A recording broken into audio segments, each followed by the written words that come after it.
easily pick up, and then they just get killed. And GG guys! Legacy, just as everyone was expecting, won the first match.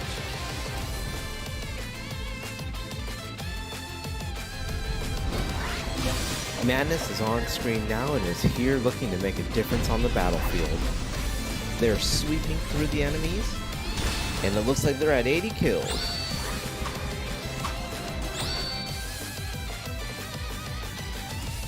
Sun, they start to push, falling, and they already entered the tablet and they are already taking the tablet. So the falling guys is just getting pushed behind. And they are just getting smashed on Sun.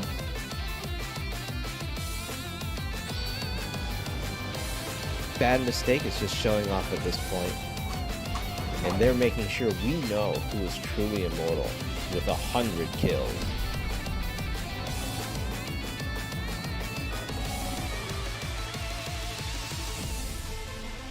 And you can see it's a furious battle in the middle. And you can see on the top of the screen, people are respawning and just rushing, respawning and rushing. But Bifrost has the position on the bottom side. That's why they are able to take the point. This is very, very important.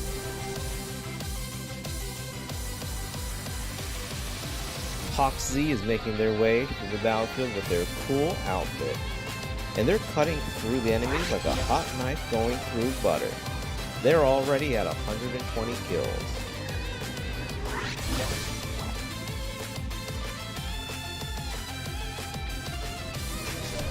Chaos is showing some beautiful teamwork and capturing strategic points to secure the advantage and the map.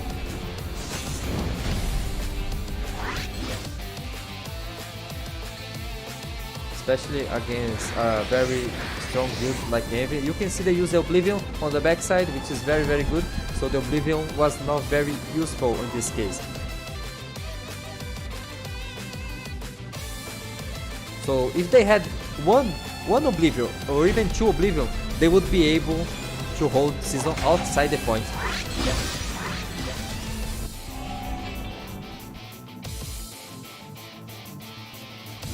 On start already, but most of them are still trying to spawn on Moon.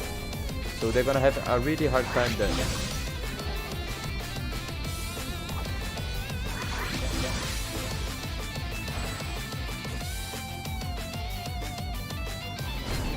Seraphim are starting to gather together. Looks like they're trying to secure the point and make a comeback. Will they get it? It looks like they did.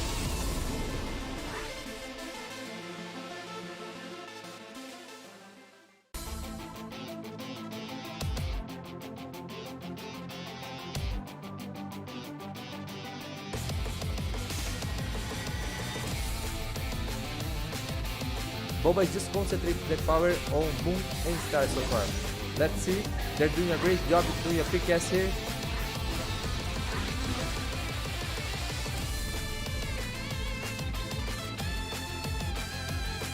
You can see the Impurity, the strongest paladin of Frontera 1, already got 100 kills. Very strong paladin, amazing player.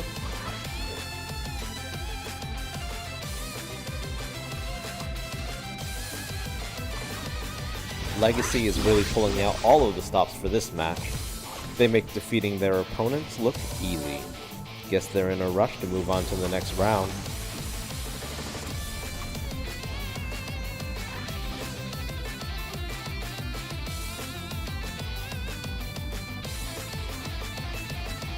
Just fighting it out in here. It's just all out war. And again, Chaos just locks it up. Yeah, you gotta move after this one, bro. After you lock it up for 30 seconds, move to the other side.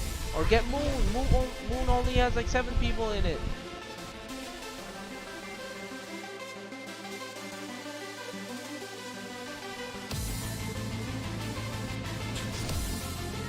Sal is on the scene and is focused on the opponents. They are in the zone and have racked up 195 kills. They're clearly working hard for their teammates.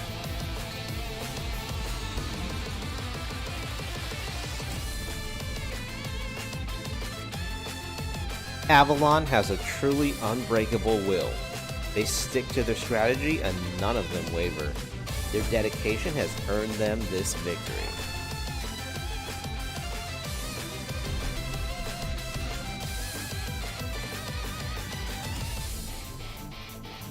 Right when things were looking bad, Legion turned things around with the power of teamwork.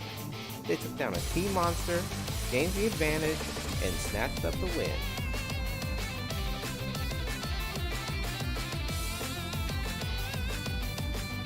To the sun, but Legendary has the numbers. But they're getting quickly wiped by the Notorious guys because Notorious even sent some players from their backline. You can see Hawktois, a very, very strong player. They're coming from their backside and they already wiped the sun.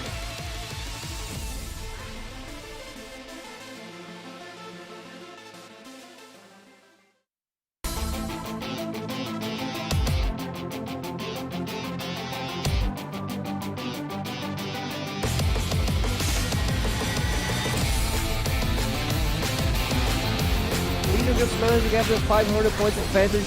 So Avalon that was just winning the GVG manages to start losing this. They had a few phases at a time, but Legion starts fighting back. They are losing the secondary field.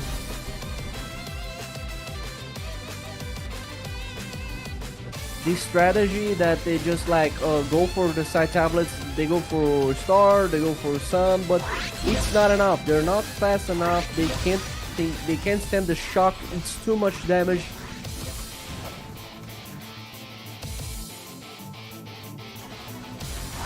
Yeah, the big problem here is Envy cannot pass through the defense on this POW of Star. You can see on the bottom of the screen, they are showing that Omega is just farming them next to this POW, so they cannot get in. You can see Envy right now is a better sub point team, but worse, main point team. They only gave up 6 skills. I think they're trying to wrap this up and go home early so we can now watch next game. I don't know, this might be the case.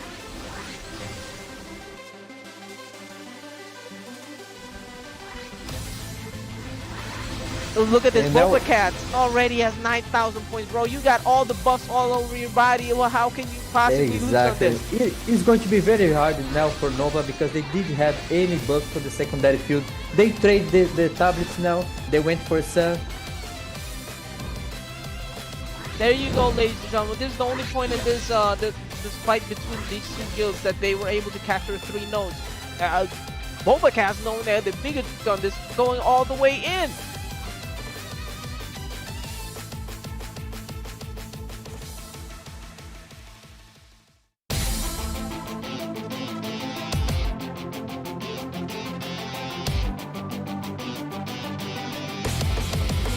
I'm Rooster, the guild master of Omega. I'm Sushi Boy, leader of Avalon.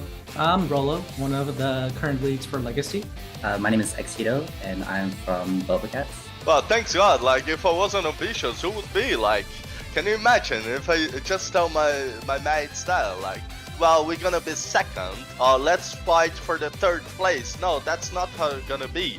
I want to say to Omega, you gather all the whalers on our server, and we will fall at the same stage as us. Congratulations for having upset everything in Frontera 3 and not having gained anything.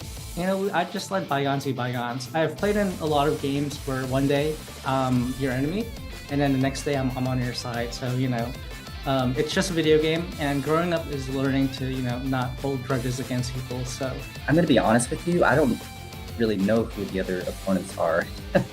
I don't remember their names. I'm not sure if there was anyone that really stuck out to us. whatever guild I go to after, or whatever guild I am in, the door is always going to be open. So I'm sure it goes both ways. You know, I'm sure that everyone, whether they're my enemy or my friend, or my ally, I mean, I'm sure that they'd be happy to play with me the next day. You know, it's just a game. I'm sure it'll be a great competition. I'm looking forward to taking the win. You know, in my vocabulary, there is no L. We always stick with the W's, and that's what we're trying to do. We're trying to take it to the top. The most important thing in life is competing, because that's a loser mentality. The most important thing in life is competing and win. We want to be the winners. That's for sure. We are stronger than ever, some people want to join Avalon after Odin Cup, so I think it's gonna go rough for you guys from Omega. Prepare yourself.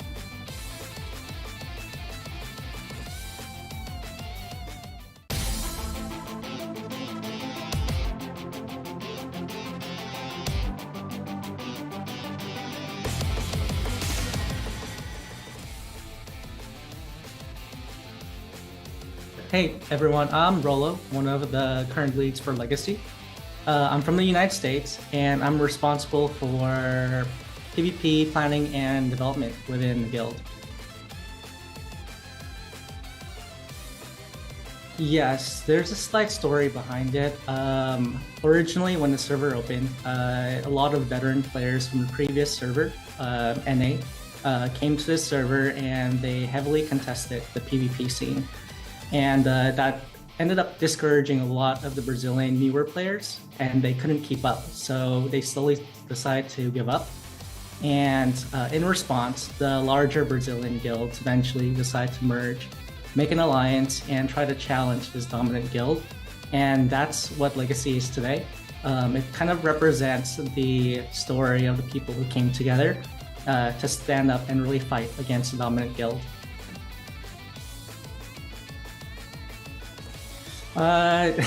They're very competitive. The guild as a whole is very competitive, and there are so many individuals who are willing to make sacrifices just so everyone else succeeds. And everyone's very receptive to feedback. They're very receptive to getting memed and trolled.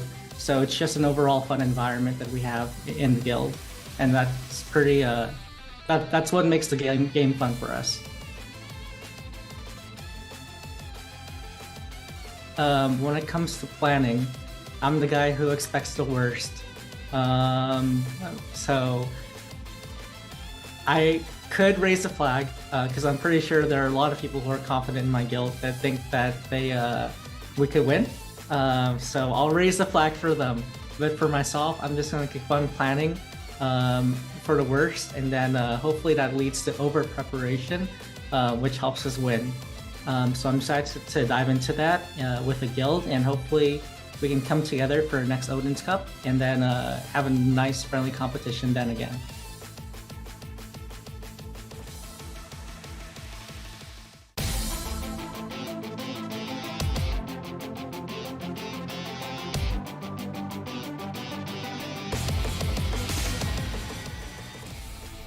Today's spotlight is on the Odin Cup 2024 Top 8 team, Boba Cats.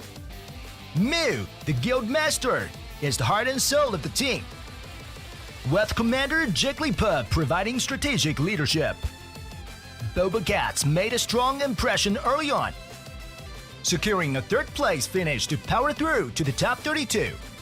They showcased their synergy and individual prowess by overcoming Launchbox to advance to the top 16.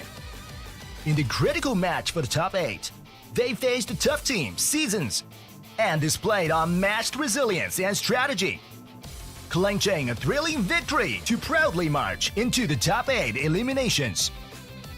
Let's cheer for Boba Cats to keep up their momentum and aim for even greater heights in the Odin Cup.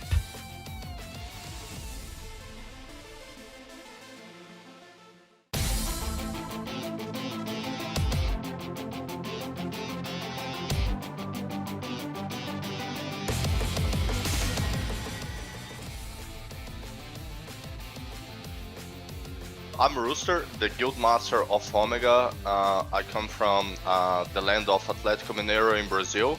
And yeah, I'm kind of responsible for the guild.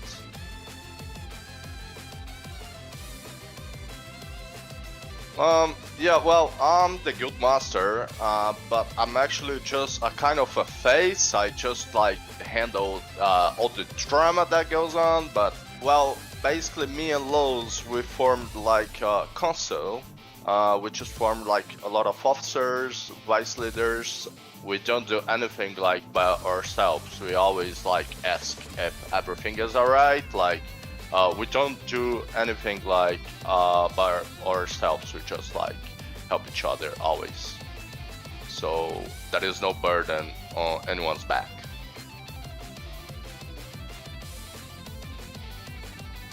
I don't feel we have like anything special, but the thing we have like in common is we share the same goal. So since day one, we've been like focused on PvP. So we just share the same goal. If I have to describe what's make the guild special, is that everyone has like the same mentality.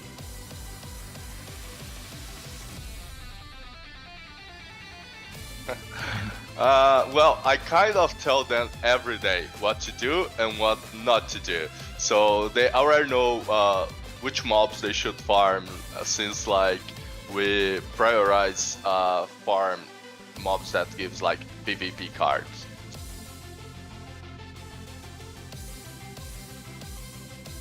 Yeah, I'm confident. I know we are like the top 1 guild. I know that everyone playing consider us like top 1 guild as well. Just gonna say like for the other guilds to be ready for the next one, because this one is already taken.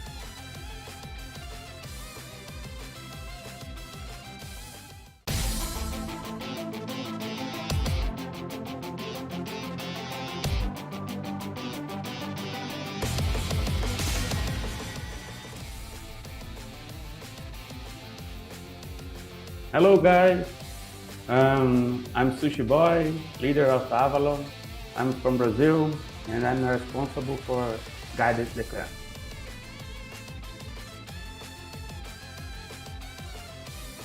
We want to give a name that portrays our values, so we choose Avalon, which is the island where Excalibur was forged and where King Arthur rests.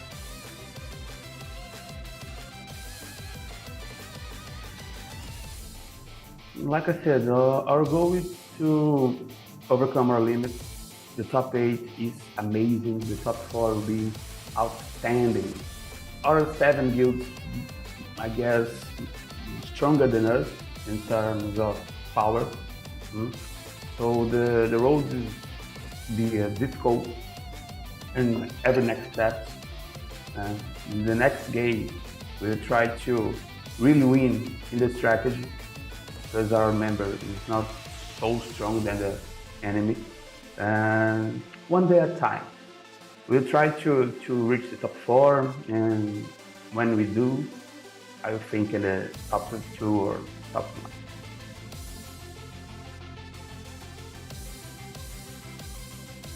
We'll continue to impress you.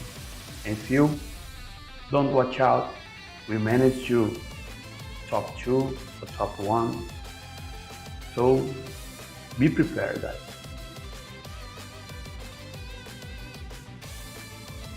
Truly, we went through difficult times. Like I said, the clan almost collapsed. We turned things around and arrived well enough to compete. This overcome, this feeling of you can Avalon, rising from the ashes, stronger than ever.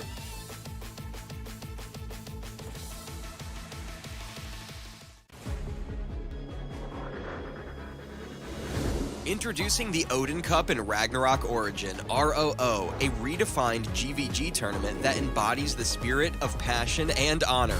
Adventurers, gear up for an exhilarating journey in pursuit of your dreams. The Odin Cup centers around the in-game guild league as its core gameplay. Through strategic guild battles, the tournament aims to identify the strongest guild from all servers. The event unfolds in 3 stages: Guild League, Top 32 Eliminations, and the Grand Finals. During the Guild League phase, guilds in Glorious Moon, Shining Stars, Platinum, Gold, Silver, Bronze ranks compete in intra-server matches. 8 guilds in Bright Sun rank will participate in cross-server Guild League, with 4 servers as a group for a total of 32 guilds in cross-server matchups. After each week's matches, guilds accumulate summit points based on their rank and performance. The top 32 guilds in point ranking will advance to the top 32 eliminations. In the top 32 eliminations, guilds are ranked from 1 to 32 based on the points earned in the cross-server matches. we use a single elimination format, meaning that guilds compete head-to-head and the loser is eliminated. The matching follows a simple rule. Number 1 faces number 32, number 2 faces number 31, number 3 faces number 30, and so on. This continues until we have the top 4 guilds that will advance to the Grand Finals. In the Grand Finals, the semifinals follow a BO3 single elimination format, and the Grand Finals follows a BO5 single elimination format. Who will emerge as the ultimate guild? Let's watch in anticipation. Excitingly, the luxury tournament rewards await, featuring the champion portrait frame, champion mount, and multiple in-game items. It's time to embark on a new journey in Ragnarok Origin ROO. Let's fight for our dreams together.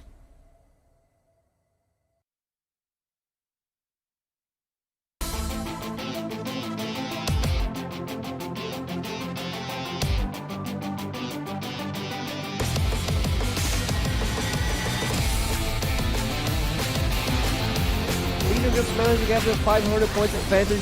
So Avalon that was just winning the GVG manages to start losing this. They had a few phases at a time, but Legion starts fighting back. They are losing the secondary field.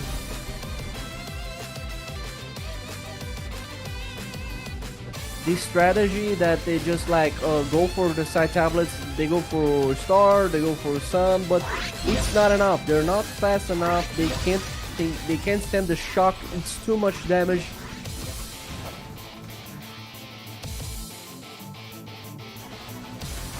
Yeah, the big problem here is Envy cannot pass through the defense on the spawn of Star. You can see on the bottom of the screen they are showing that Omega is just farmed them next to the spawn, so they cannot get in. You can see Envy right now is a better sub point team, but worse, main point team. They only gave up 6 skills. I think they're trying to wrap this up and go home early so we can now watch the next game. I don't know, this might be the case.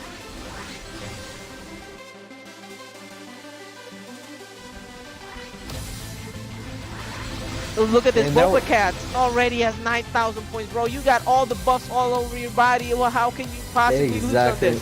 It's going to be very hard now for Nova because they didn't have any bugs for the secondary field. They trade the tablets now. They went for Sun. There you go, ladies and gentlemen. This is the only point in this this fight between these two guilds that they were able to capture 3 nodes. Boba Cat's known as the biggest on this, going all the way in.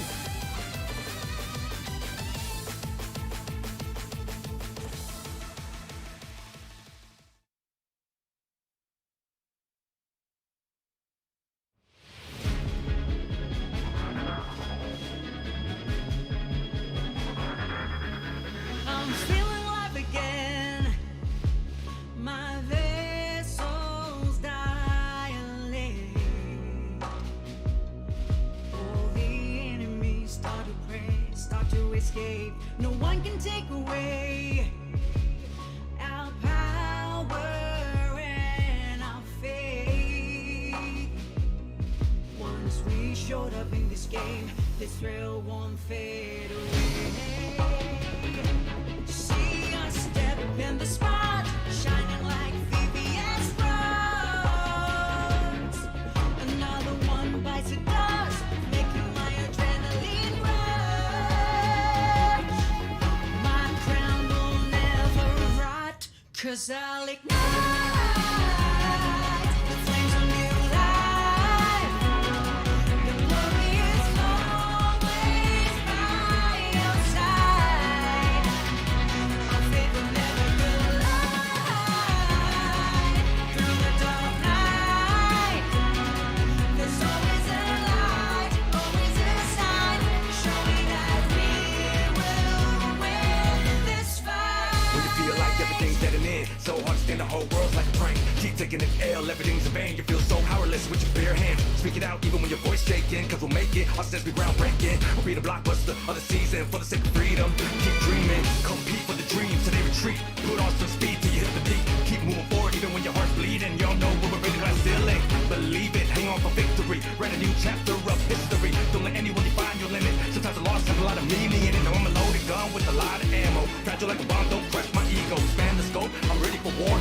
fantasy doesn't excite me anymore. 'Cause I'll ignite the flames of new life. The glory is always by your side. Our faith will never collide. The dark night. There's always a light, always a sign, showing that we will win this fight. Win this fight.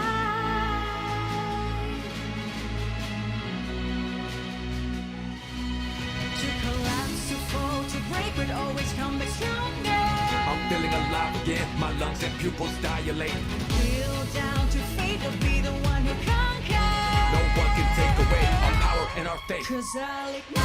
peak for the dreams, so they retreat. Put on some speed till you hit the peak. Keep moving forward even when your heart's bleeding. You'll know when we bring you that ceiling. Believe it, hang on for victory. Write a new chapter of history. Don't let anyone find your limit. Sometimes a loss has a lot of meaning. It doesn't roll low, we gone with a lot of ammo. Fragile like a bomb, don't crush my ego. This man is gone, I'm ready for war. This fantasy doesn't excite me anymore. When we raise our voices together, filling the void. Trust your gut, then bear the paw. Show 'em who's the GOAT.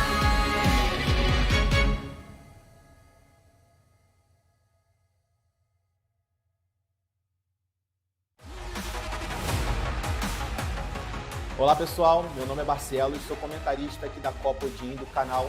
E aí galera, aqui é Jojo. Hey guys, I'm Hayun, the Odin Cup Season 1 caster from Brazil.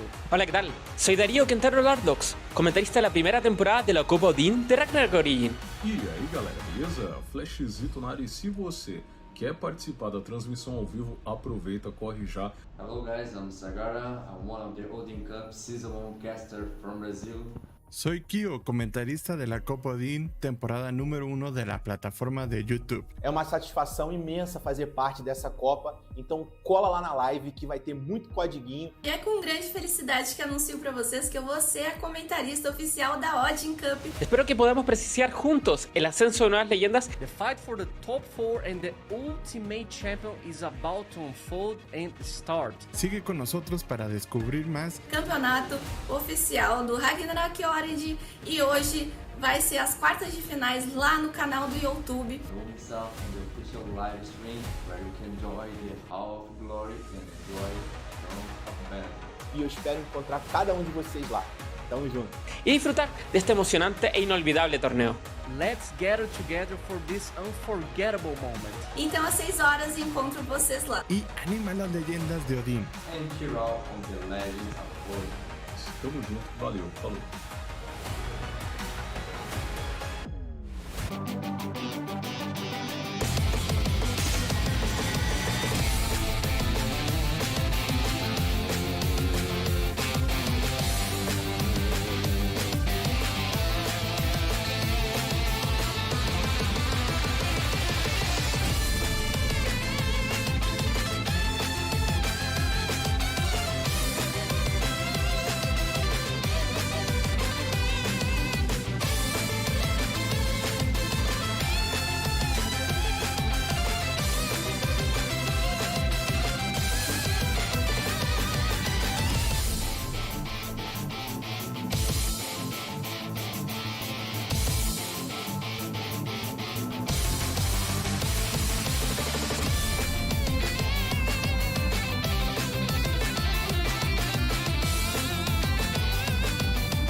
Hello everyone, hello, welcome to the first Latin America Odin Cup semifinals from the Ragnarok Origin Love at First Sight.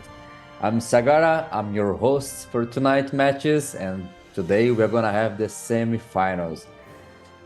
Well, guys, today we're gonna have two great matches between four amazing guilds, and I'm really looking forward. Uh, I'll be I'll be uh, having the as co-host the Rayuru. He'll be here as soon as possible. He had some emergency, but he'll be here soon. So stay tuned because today we're gonna have some really good matches. Uh, Before the match starts, guys, it's very important that everyone join our Discord because all the information, all the news are there. Okay, we have all kind of gossip there as well. If you like, and if you want to hear or read about it, okay. So don't miss out the our Discord. Not only our Discord, but everything related to the Ragnarok Origin, the Latin America version. You can follow our Facebook. You can follow our Twitter, you can follow our Instagram. We have some amazing events. We have some really exclusive events, actually. Even some of them are, it is happening in real life, so you can join that and you can get some exclusive rewards, okay? So now we're gonna have a video about the introduction of the guilds, so check this out.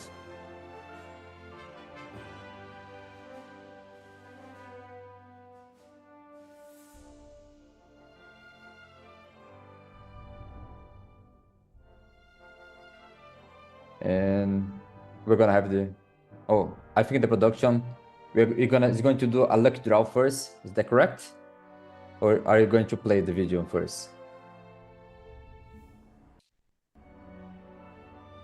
Well, it looks like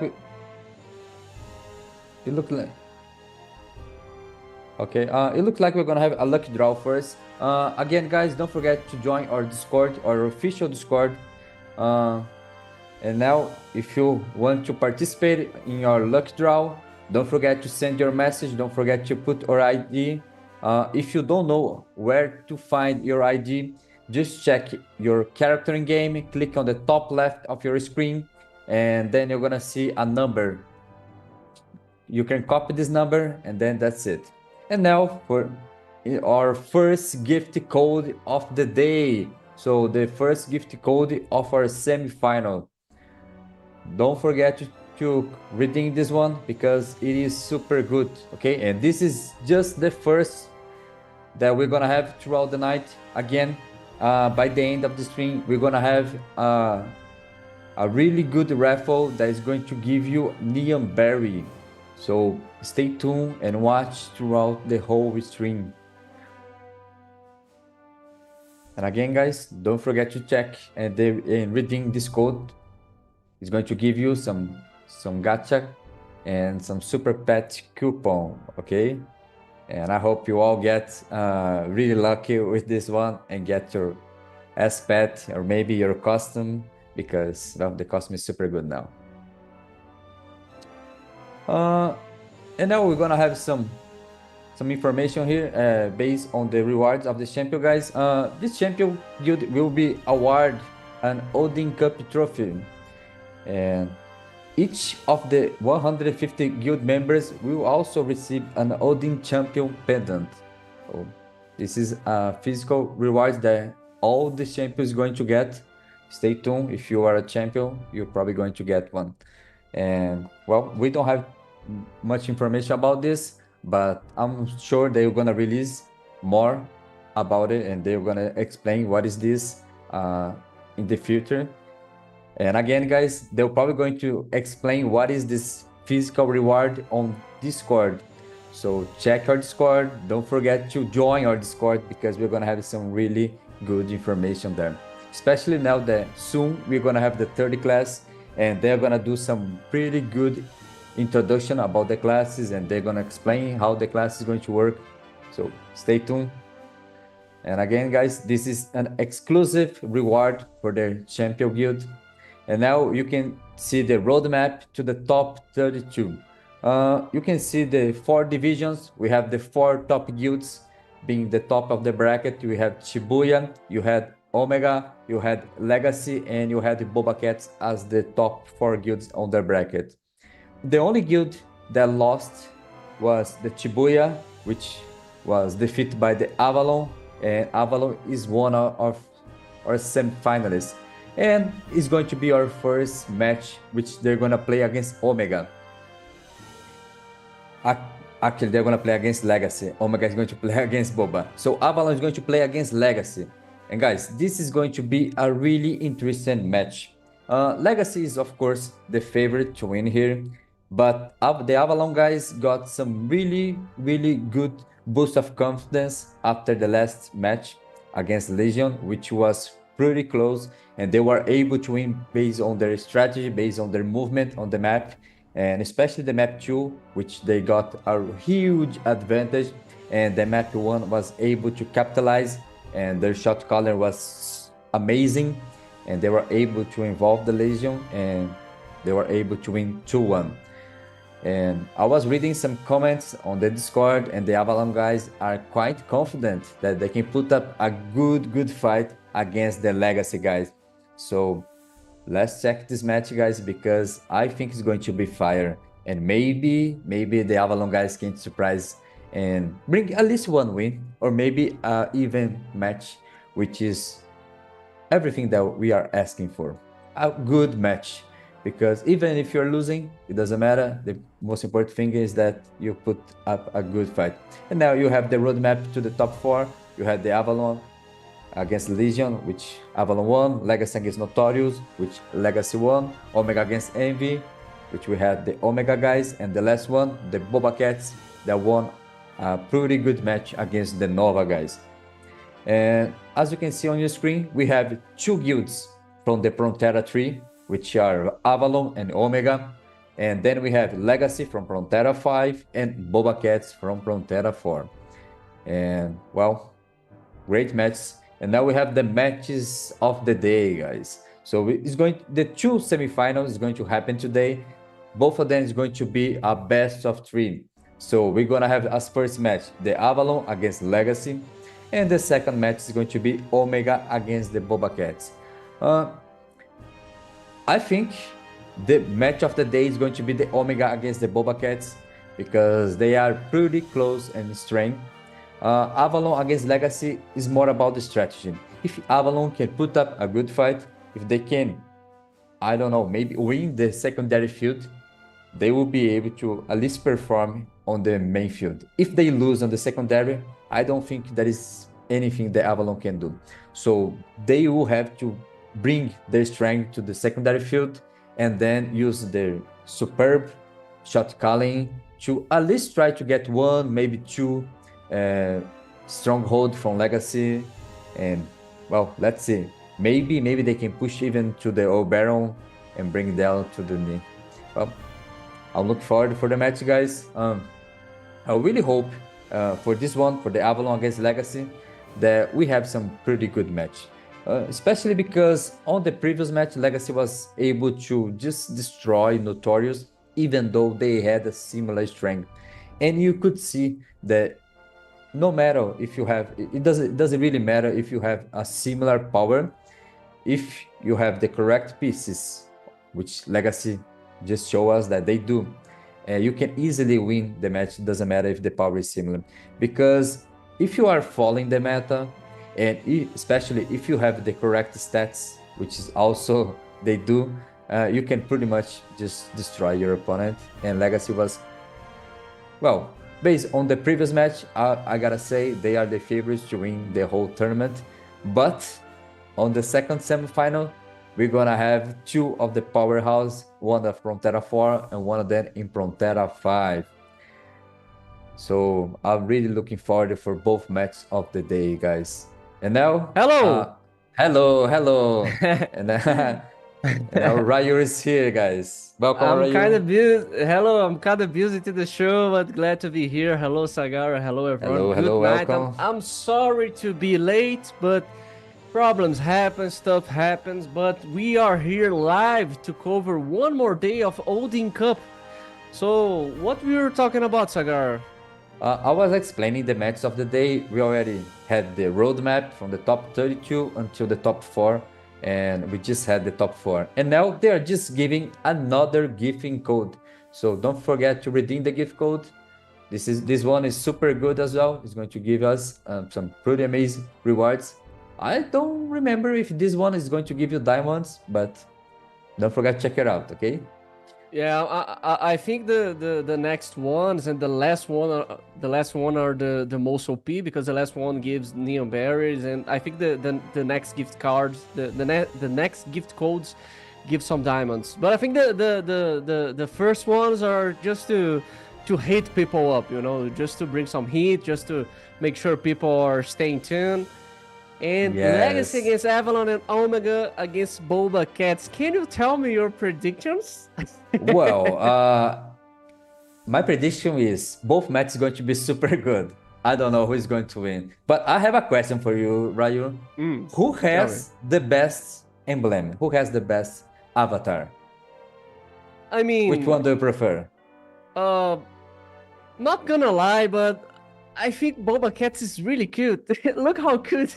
It's super cute. The other ones are super, how can I say, like a Renaissance image or something like that. But I don't know, I feel like the Boba Cats one has some juicy, has some unique thing. I don't know, it's super cute. And you, what's your preferred one?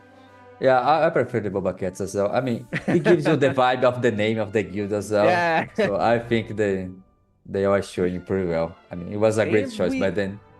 And we have a specific code for you guys. So make sure you type your user ID on the chat, and make sure to also give it us to the team that you're cheering for. So type it up in the comments that the production team will pick some winners. Don't miss this out, guys. This is the most OP codes that we are going to give away on the stream today and tomorrow. The gift code that you guys are selected. So make sure you place your user ID to someone who doesn't know where to see your user ID or find it. Just open your Ragnarok, click on your profile pic, and you have your user ID on the screen. Type it up in the chat and type it up the team that you're cheering for. Yes, you're right. And this one is the diamond. So you're going to get some pretty good amount of diamond. So check this out. We're going to have 10 winners here. So it's very important that you put your message and then you put your ID. And again, guys, do not spam. If you keep spamming, you're not going to get selected. Okay? So do not spam. Just send one message and that's it. Don't spam, guys. It's not elegant. Yes, it is not. Gotta stay classy like me and Sagara. Sagara, you're so classy today. Jesus. Yes, I'm just following the memo that you sent to me. Yes, let's go then. Oh, I am excited for today's matches. I'm thrilled to see Boba Cats, because we see that they gathered their way to the top 4 against Nova. Honestly, everyone thought that Nova was just going to make to the semifinals, even to the finals, and these people were wrong. Maybe myself, because I lost some points betting on Nova. This is biased stream, by the way. We don't pick a side here, but we also want to win some Wagger coins inside the game, so we need to make some bettings. Yes, by the way, guys, if you did bet yet, I think this is the last moment to do it. So bet on the first and on the second match. This time you can bet 2k coins, and it's very important that you also do it. And remember, even though the Odin Cup is going to finish this weekend, the Odin Cup store will still be there, even this month and even on next month. So you can even buy stuff next month. So you can even save your coins to buy another package of light and dark feathers if you still have the coins. OP ones? Yes, exactly. The best PvP feathers that you can get. So it's really, really good. And now you have the 5 first winners. The 5 winners, congratulations. Make sure you don't miss the next raffle. We are going to have a lot of raffle throughout this stream and also tomorrow. So make sure you don't miss tomorrow, because tomorrow is the big deal, and the last day of Odin Cup Season 1. It's only the first season. We are going to have more seasons, so stay tuned, guys. Stay tuned, because we have a lot of surprise for you guys. Yes, we do. By the way, Ryu, on the beginning of the stream, it was announced by the production that we're gonna have a physical reward for the winners. We don't have much information yet, but it looks like it's going to be some sort of pendant, and I don't know how they're gonna send us out, but they said that all the 150 players from the champion guild is going to get this physical reward. I think it's going to be the first physical reward on the Ragnarok version that they are doing. So I think it's pretty amazing, and I'm really looking forward for the guys that is going to win to show up and to show off the physical reward, because I'm sure that everyone's going to be super jealous. Yeah. Maybe they had a reward for the Odin Cup on the Southeast Asia server, but since I don't know anyone who ever played this tournament, I can't say anything. But I mean, I worked with Ragnarok earlier this year, and I have some personal rewards. They gave me a box, a really cool box. They gave me some cards of the game itself, and it's like, it's super flex, you know. When I told people on my guild that I have this, everyone was like, yo, this is awesome, I want to have this too. And I'm like, no, only creators have this one. It is and it's super good. super flex. I mean, people are going to flex the cool mountain game, the 5 Canyon berries, the diamonds, the title, everything else, and also a physical reward. This is super insane. Props to Ragnarok for providing this amazing tournament for everyone else, to everyone that is just participating on the guilds, everyone that is here on the chat. Thank you everyone for being part of this. And the day is just starting. We have a lot of more games to cover. The first series didn't even start yet. Me and Sagar are already talking a lot about what we think, what is going to do, and we are excited to the game start, because we are here for this. We are here for the show. We are here for see some strats. And do you have anything particular that you want to say today about the teams that are going to play? Do you think it's going to be a one-side match? Do you think we are going to see a more competitive one? What do you think about it? Well, I think the first match is kind of tricky. I have been reading yes, I was reading on Discord something about the Avalon guys. Also, guys, if you did join Discord yet, join our Discord, okay? And I was reading something on Discord about the Avalon guys, because they were super excited about their win against Legion. And they were saying that even though they know they are gonna face a super strong guild on Legacy, they do have a strategy and they will play to win. So it's not going to be like the Notorious, which was just annihilation. Exactly, it was just a easy match for Legacy. They think the Avalon guys was saying that they can put up a fight, they can bring the strategy, and the secondary field is not going to be the same.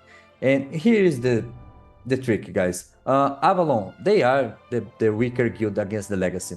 But if they somehow win the secondary field using the super good strategy, because they already showed they have the strategy, they are very good in read the mid game, and this is a super nice skill from their shot caller, because it's not easy for you to read the mid game. It's super easy for you to create some strategy. You can even create some sort of a good start. But in the mid calls, especially when you are losing, for you to have the knowledge and for you to have the fast reaction to change your strategy in the middle of the match, it is an amazing skill. And props to Avalon that was able to do it on the last match against Legion, and they are confident they can do again against Legacy. And well, I hope they do, because I'm really looking forward for an even match between the two of them. And about the second match, Omega and Boba Cat, I think this match is going to be the most even match of the whole tournament. I was checking the status, I was checking the secondary field, but before I continue, we have the stats from the first semifinal here. We have the Avalon guys and the Legacy guys. You can see the difference in power is not that big, but the Legacy guys is But more it's something. focused. Yes, it's still 2 million. It is still big, but I mean, they do have a chance. They do have a chance. The difference is the meta class. Avalon is off meta. Legacy is more of meta class, so you're gonna see a lot of professors from Legacy side. And on the Avalon, as we watched last week, they have as the top. I don't know if he is still the top power in his guild, but it was a whitesmith called Phantom Hive, which is super good. Okay. And now we're gonna have a VCR introduction about the teams, guys. So check this out.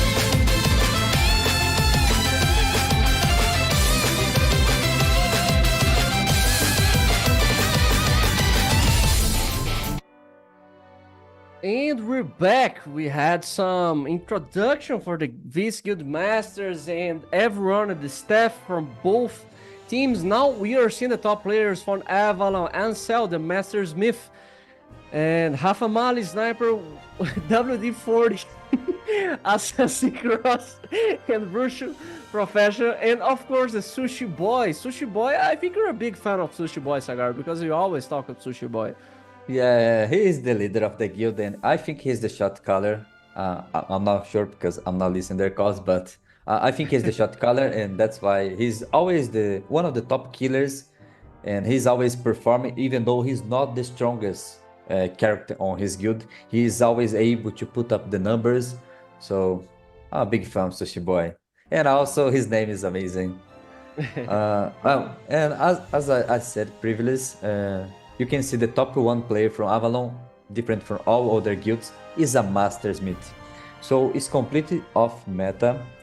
Even though the class is super strong, he's not really good for big clashes because he's easy counter, because he's a melee, and melee has a huge disadvantage against the casters itself. And now we have top players from Legacy. Half as Assassin Cross, Receiver as a professor, Thor also as a professor, and Solver also as a professor, and Mukamito as a biochemist. Like I said, a lot of professors. Do you think that people are just changing up and professors on the meta because the high single target damage, or do you think there's any catch here that people don't know about it and they're just abusing it? I'm quite sure that people knows about it, but the strongest thing about Professor is not only the damage itself, which is incredible high. I think he has the highest burst skill damage in the game, but the catch here is the Dispel, which is a super strong skill that can... One Dispel can just kill a Lord Knight, he just can kill a Master Smith, because he's going to debuff. He's going to remove all the buff from the game, from the player. So it makes it easier for them for just smash them or even reduce their damage that is going to receive. So that's why it's super easy for you to play as Professor and play well. And that's why the class is on the meta. And I want to say, guys, I think Mukamito, I think everyone should pay attention to this guy based on on the scores, based on the matches that I have been playing on the Dimension, I think he's the strongest biochemist in the whole game. So keep an eye on this guy. And now we have the leaders from the Avalon. As I said, we have the Sushi Boy, the Guild Master. We have Odi Sola and Zensky as the Vice Guild Master. The commander is Nimb. The officers are Escirati, Depression, Ansel, and Depression again. So he has 2 Depression. And for the Charisma Baby, we have Rimura Dragon. I think one of the officer is Dark Thor, and I think it got bugged somehow. But Dark Thor is a professor as well. So Avalon they do have some professors, but it's not the highest ranking, it's not the highest power from the guild. So that's why it did show privileges. Yeah, by not having a professor that is a meta class, like you said, of course, it can bring some problems. But Avalon is on the top 4. They can just manage to make it something out of it. And we have now the guild leaders from Legacy: Sorv as a guild master, Blue and Marinau as the vice guild master, and Puga commander, and the Charisma Baby on Andy. Also have Draco, Linker, Iced Earth, great band by the way, and Frosty. Yes. Officers. As Legacy is a huge merge on Frontera 5. So in the beginning, the merge was between the Bifrost Guild with Liquid Guild and the Pombos Guild.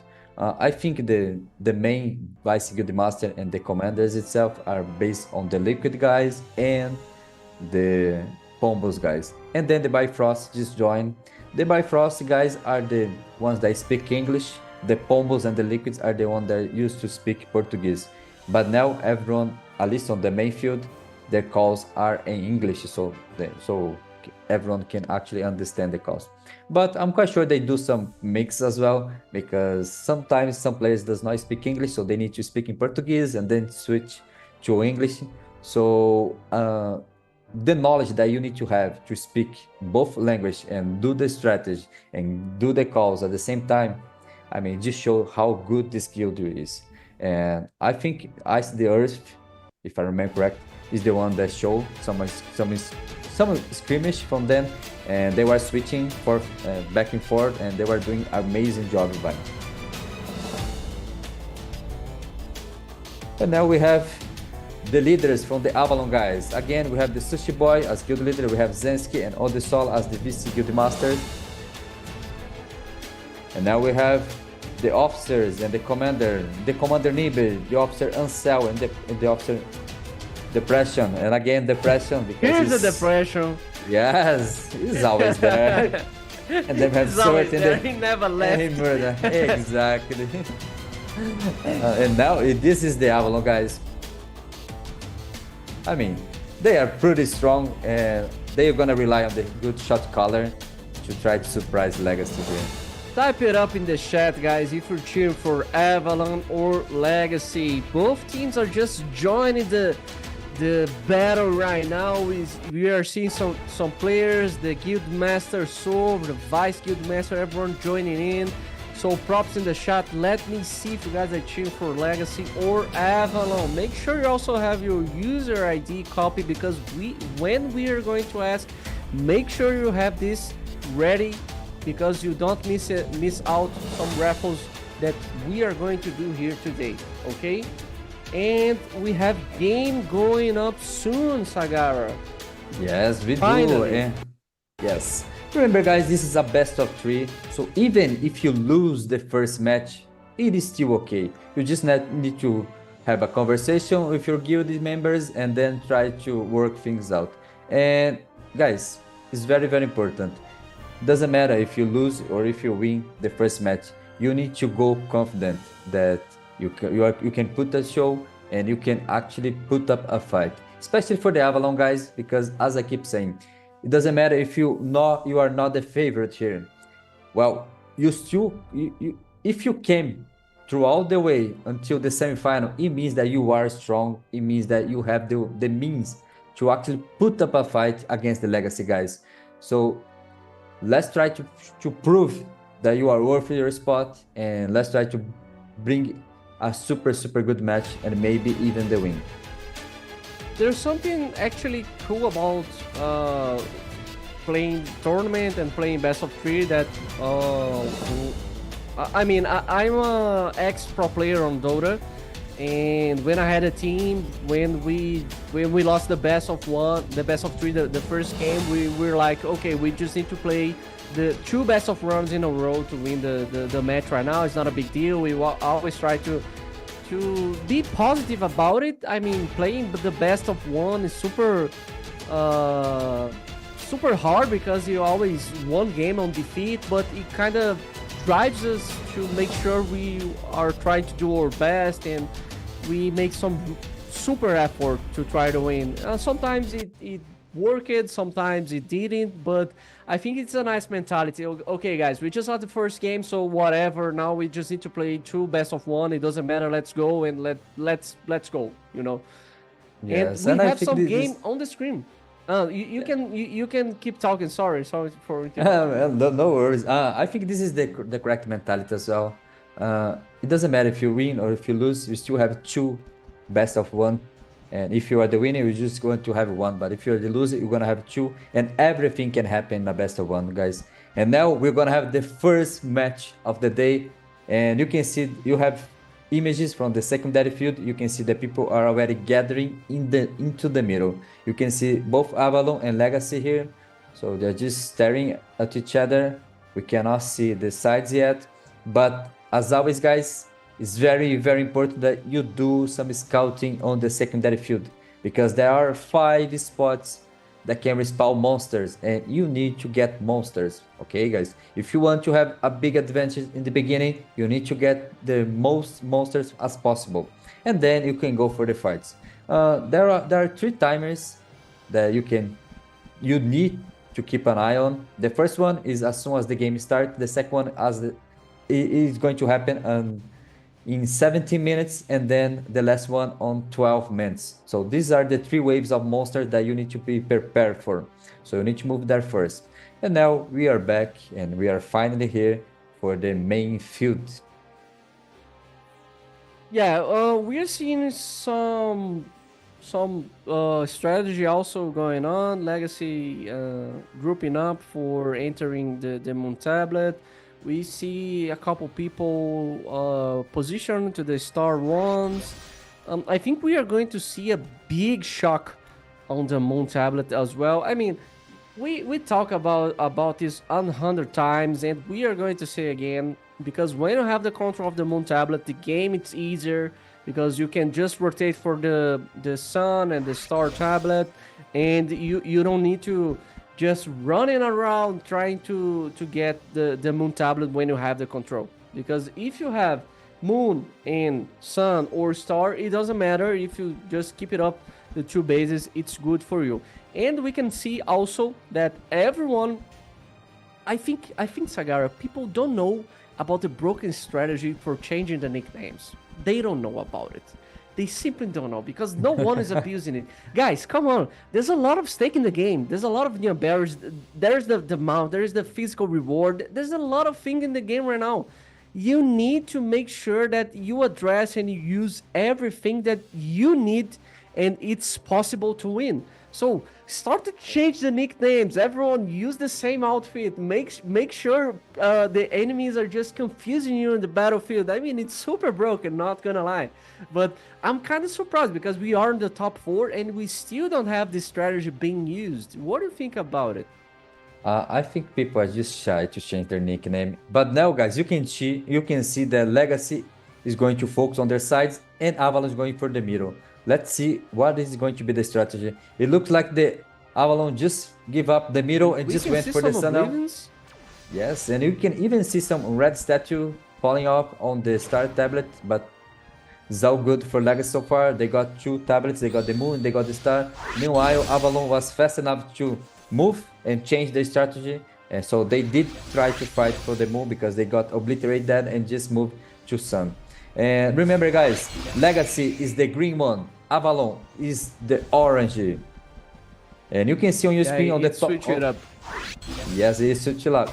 And you can see that Avalon is already moving to star, so they start to enter the star. That's the screen right now. They enter and they're fighting the Legacy here. Let's see if they will be able to wipe them before the backup from Legacy come here, because the Legacy guys is moving from the moon and they are already coming up, and it looks like they're already wiping the Avalon guys from the star. But it doesn't matter because the Avalon is still spawning on the star. You can see on the bottom of your screen on the minimap they're spawning and they're rushing to the star. There's a lot of things going on the screen right now. I mean, Legacy just managed to get the 3 tablets on the beginning of the game. They're also winning the secondary. We need to address the secondary often, guys, because of the big importance of this, because it gives damage reduction. And when we start to lose in the secondary, you just can't wipe people on the primary field because you don't have enough damage, because they have 30 and also 50% of damage reduction. Avalon is trying to get the moon tablet, the sun tablet, but I think it's enough. They're just getting wipe after wipe after wipe.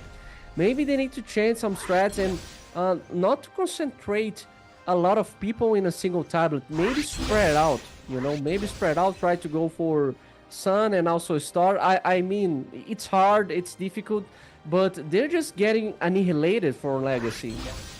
Yes, you can see on the screen that what is happening now. The strongest party from the Legacy guys, which has the receiver, we has the Mukamito.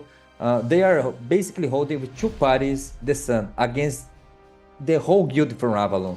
So you can see there are at least 2 parties from the Legacy doing the precast on Star, 2 parties doing the precast on Moon, but it is not enough for the Avalon to push up the sun. So now they just die and they respawn on the moon and they just try to take the moon, but it wasn't enough. They just running down and dying. You can see on the top of your screen, they're mostly dead already. You can see some oblivions there, a lot of fire from the creators. So it is super hard for them to even try to get to the point.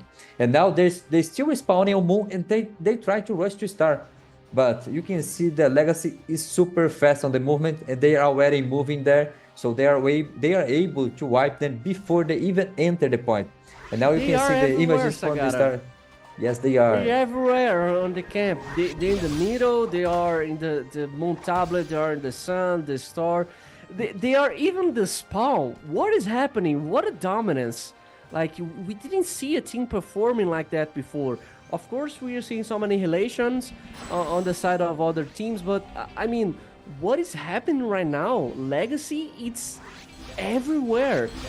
Avalon can just stand the shock. They can steal a base. They did it now, but it's just a matter of time that they just get team wiped and they're just back to respawn when they're just trying to do something again. And on the secondary field, look at the numbers. Just look at the numbers. 9k in the secondary field against 2k. Like, it's going to be actually impossible to wipe someone. We can see a lot of movimentation on the minimap, as you can see. People are trying to go for the sun tablet, but I don't think it's enough. Honestly, Legacy, the behavior Legacy on this camp itself, it's gorgeous. It's beautiful to see. Like, yes, you're right. They are performing very well. It's beautiful. I've never seen a team being so dominant and so prepared on the tactics like Legacy. Yes, you're right. And now they're moving for the mobs, guys. You can see on the minimap again, you can see that most of the Legacy already got to the bottom, they got to top right, and some of them are even going for the top left. And now I want to mention the Star Tablet. The Avalon was able to get the Star Tablet. They use a very good strategy, guys. They enter the tablet and they use Basilica. So that's why they got wiped there. So this is a pretty smart movement.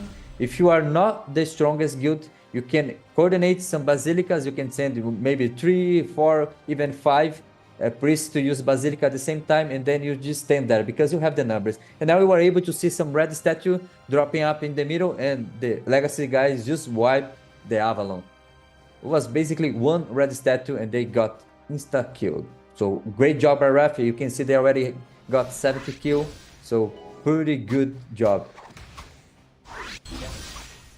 Yeah, they're just getting. I mean, it's actually beautiful to see Legacy playing. I'm not gonna lie. They are everywhere on the map. Like, Avalon can't respond. Avalon can't be ready.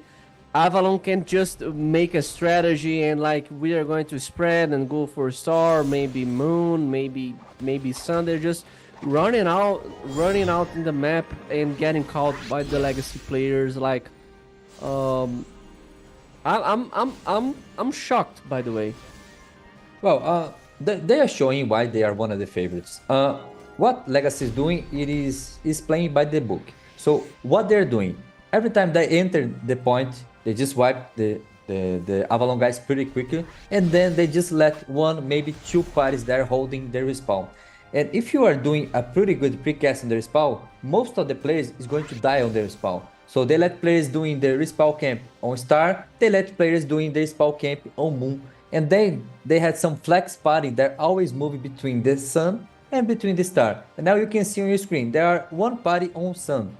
And they are just standing there. So as soon as they need backup, the players that are holding the sun, the moon spawn, as you can see on your screen as well, they can just fast rotate to sun or even fast rotate to star. And now most of the players from Avalon is respawning on moon, and they are going to try a strategy that just rushing the moon, which is pretty hard, guys.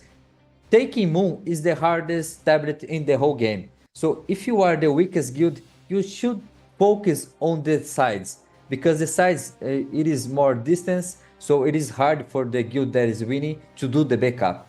So you can see two red statue, you can see one on the right side, and the Avalon guys is getting wiped again. I could see the one that dropped the statue, but it was someone from Legacy, and they were able to just clean wipe the Avalon guys. And now they have the control again.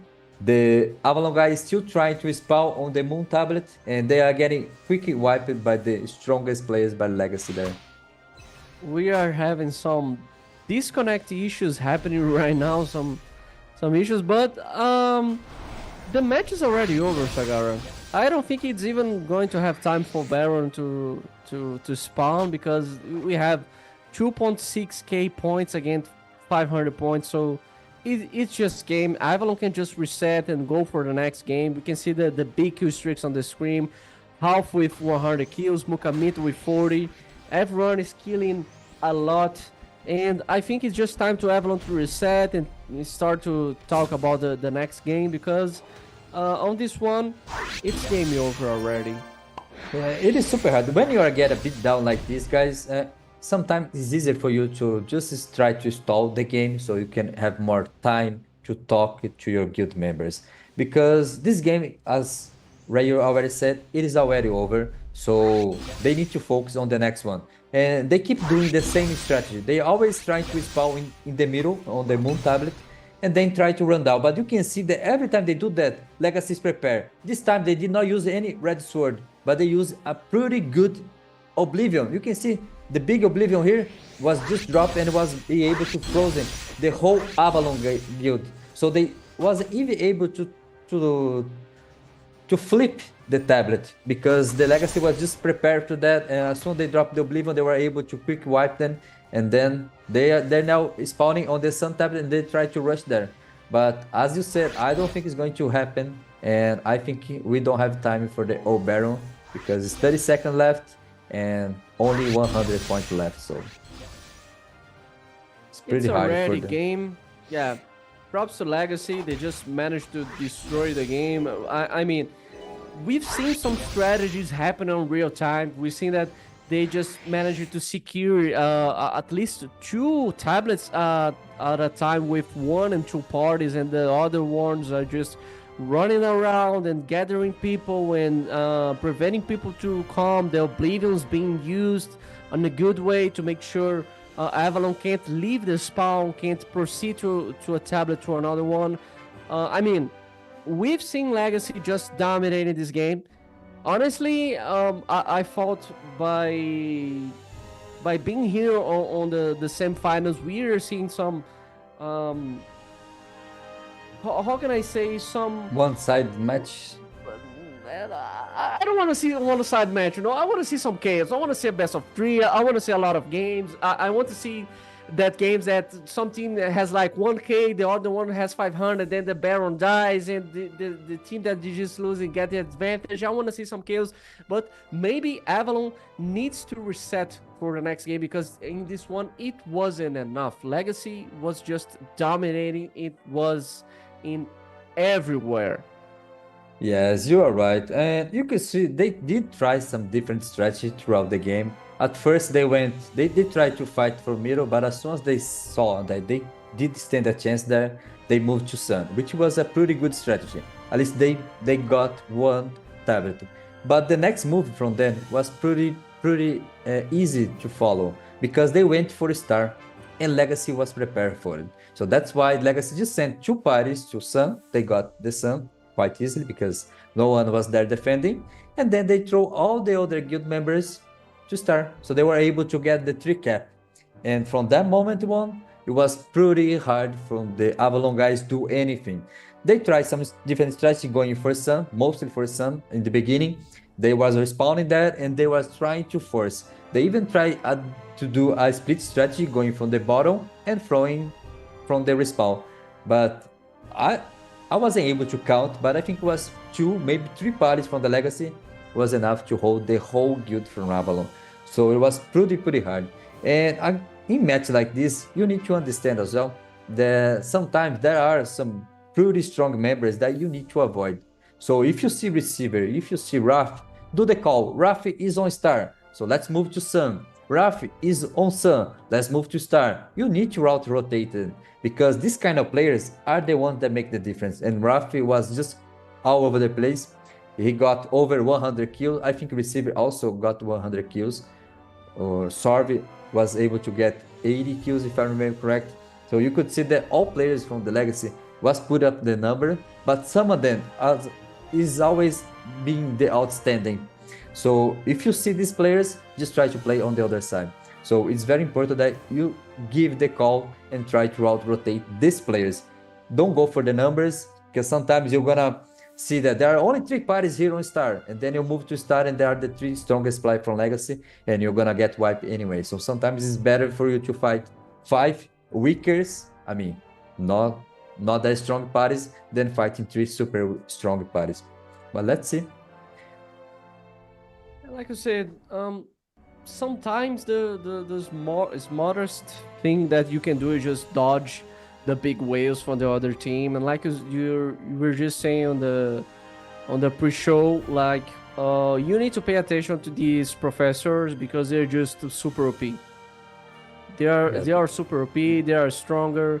They are the meta classes. So when we're not playing a specific meta strategy like Legacy, you just need to dodge. Go to the other tablet. Make sure you try something else, because you just can't make sure these guys, and they are playing these professors, make sure they have the greatest time of their lives by just spamming a lot of I forgot. I mean, they were trying the flame spear, the lightning spear, etc. on your face. So just dodge them. I mean, it's an option, but what do you think Avalon should do for the next match? It looks like they can't stand a chance on the secondary field, because the difference was huge. So what they need to do now is to avoid fights. If you are the weaker guilds on the secondary field, guys, and you see that you don't stand a chance, you need to fight for the 3k. And if you want to fight for 3k, just have a good start, which they did. They did got a good start. They got 1k point just right away. But then it was just that, because the Legacy was just able to wipe them. And this happens because they were too split out. Look at the difference. Look at the difference of the damage and the kills. What is this? What is this? Jesus! I mean, it was. Do they have the chance for the next game? I mean, look at the difference. We didn't see a big difference like this before on the quarterfinals or the top 16. We didn't see this happening. Yeah, this was like a pretty 6 hard million beatdown. damage against 89 million damage. Look at the morale. Look at the kills. Almost 1k kills against 50 kills. This is just Exactly. insane. Yes, in a match like this, it just show the difference in power between these two guilds. So it's pretty clear that Legacy is the strongest guild here. So Avalon needs to avoid fights because they cannot kill the members from the Legacy unless they go for the weakest. And even though the weakest are super strong, you need to focus on them and just try to dodge the big whales. Otherwise, they're just going to get farm again. And guys, this is super important if you are playing here, okay? Especially on the secondary field because we're gonna have the scores and the stats from the secondary soon, and it's going to show the difference between these two guilds. And now we have the scores, and now it's easy for us to explain what is happening. You can see the first wave, the first respawn, Avalon was able to get 45 monsters, so they got a super good start. But then things just start to go south, and Legacy was able to just start to crush them. And based on the amount of kills, I'm pretty sure the Legacy was just holding Avalon on their respawn. And for you to avoid this and to at least get to 3k pretty fast, because Avalon got to 4k, but it took them too long for that. And when they got the 3k, the match was already over on the main field. So what they need to do, they need to have the good start. As soon as they got the good start, they need to regroup. And they can regroup on the bottom of the map, they can regroup on the top of the map. And then just avoid fight, just keep outrunning the secondary as well, because the secondary field is huge. So gather a pretty strong group there and keep running. As soon as the mobs respawn on the 70 minutes, go for the mobs again. Otherwise, you're just going to get spawn camp again, and you won't be able to help your main field. And now we have the classes, the jobs from both guilds. And here we have the difference in the meta. You can see the Avalon guys, they have 14 professors. Actually, the numbers of professors is quite even. They do have some pretty good numbers in professor, but the difference in Master Smith and Lord Knights are just absurd. Yeah, I'm still in shock. I'm still in shock because on the subfield we have 1.4k kills against 400 kills. So I don't know what to say. I don't know what to say. Here's the MVP. The eyes hurt. Free to play. Kind of ironic, not gonna lie. As a 16 million damage, the MVP from the match. A sniper. Ice Hurt is a pretty strong sniper. She's well known on the NEA server. She also played the global. She was the previous Bifrost guild leader, so she knows the game and she knows how to build a character. And based on the damage here, you can say that she also knows how to play the game properly. So you can see that it doesn't matter if you are not the top killer, guys. If you are able to keep dealing damage, you will be able to help your guild. And you are going to see she was not the top killer. I think she's not even the top 3 top killers in the guild. But even then, she was the top DPS. And now we have the Ref top killing streak. He got 120 kills. I mean, he was all over the place. We have the most assistance on Razard, almost 300. And for the top healing MVP, we have Jugs or not. And I mean, guys, every match has a Paladin as a top healer MVP. What is happening? Like, they're just healing a lot. Where's the Gimpsy? Where's the Bard? Where's the High Priest? Like, they don't even exist. Like, Paladin's the most OP class for healing. I can't. I can't. I mean, Paladin is super strong. That's because they lose too much HP. Yeah, and if you lose the HP, they need to heal. You exactly. need to have a soul heal. You need to have a soul heal to make sure you're just healing and stuff like that. But I don't know. It's kind of ironic to me because I play as a Paladin. I'm just right-clicking everyone with Marty on the skill bar and. I mean, where's the High Priest? Where's the Gimpsy? Like, they just don't even exist. The Paladin top healer. I don't care. It's my class. Let's go. Paladin, whoever plays Paladin, cheer up in the chat. Let me see some props to our class. And we can see here the main MVP and the sub MVP, both from Legacy. The difference for assistance, the DPS, and the kill. They almost got the same amount of kill. Yes, and you can see the amount of assistance that BLKK got on the subfield. So for him to get this amount of kills, it means that they were farming their spawn. So they were able to got some monsters, and they were able to get over 100 kills. I mean, the guy was able to do everything for the secondary. And for the main field, we had Rafi, one of the strongest, if not the strongest assassins the whole game. He even got the old Baron recently, based on the information that people were saying on the Frontera 5. So he's even stronger. Some gossip. Yes, based on gossip that you can get on our official Discord if you want. And you can see that Rafi also got a lot of assistance. So this is pretty important, guys. It shows that he's not only the main killer, he's also provides some pretty good assistance for the whole guild.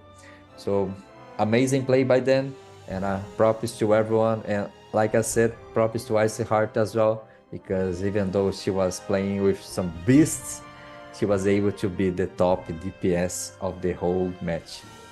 Yeah. We are going to have the next game happening soon, so stay tuned and make sure you follow the official Discord for some gossip, some insane codes, and of course to be a part of our amazing and loveful community. So make sure you sub to our Discord and don't miss anything and don't miss any news. Okay. Okay, guys, we're gonna have a preview now on your screen, which is going to be the next pets, the exclusive pets that we're gonna have soon for the third class. I like the left one. I think the right one is the best. You can see the wings. It has 4 wings. I mean, the left one has wings too. Yeah, but it's only 2. But it's because you have more wings, it's more OP. Exactly. I mean, the more the better. Okay, where's the pet with 6 wings? I want to see. Oh, soon. But they look good. I mean, I don't know the names of the pets, but the left one you can see is some sort of bird, because it has even a tail, maybe a tail, or maybe a harpy. Sagaro, I think you know too much. You know too much. And You're on the just right cooking side, some information. I'm not. I don't. Actually don't. But Did you play the NL version of this game? Don't lie to me. I did. Come but on. I don't remember these pets, because it looks like they are on their final form, and I only got the first form, which is quite different. So I'm not sure. But well, I'm looking forward for the new pets, guys. The new pets is going to come out soon. We don't have the information that if it is coming with the 30 class, or if it's going to come soon or before the 30 class. But you can check all the information on our official Discord. We have the August calendar already, so you can check that we're gonna have the new classes and the new system and a lot of new activities based on Discord, and which is going to happen in game as well. And let's talk about the second game, Ryu. You said that you are an ex-pro, so you have some experience now after you get beat on the first match. What they need to do now? What is the psychology thing that they need to change? I mean, when you're just playing a better team, how can I put some of my Dota knowledge tied into Ragnarok? Because both games are super different and both games are super different strategies. But I think they need to have a good guild leader and they try to reset. Like if they can't win on the sub main field, they just try to avoid targets, like you said. And I mean, they know that Legacy it's way better. They just know. I mean, it's obviously they know that they're just better. They know they have the weaker team. Sometimes by just accepting this for a fact and get into your mind that you did your best and this is a competition, because you're going to face better people against you, because it's a competition, and you need to, when you participate in the Odin Cup or any competition itself, you know that you can be faced to any kind of people. Sometimes you just need to accept that it was just not your time, you know, and you play your best, and you show up some competitive, but you just keep going on, you know. Don't be sad about it. Don't be mumbling about it. You just be grateful for being a part of the whole tournament, the whole scene, and being able to be ready and to play your best. Maybe it's just about just accept that you're just not better, you know. Yes, I mean, you're right, but they cannot give up. I mean, they can still show up.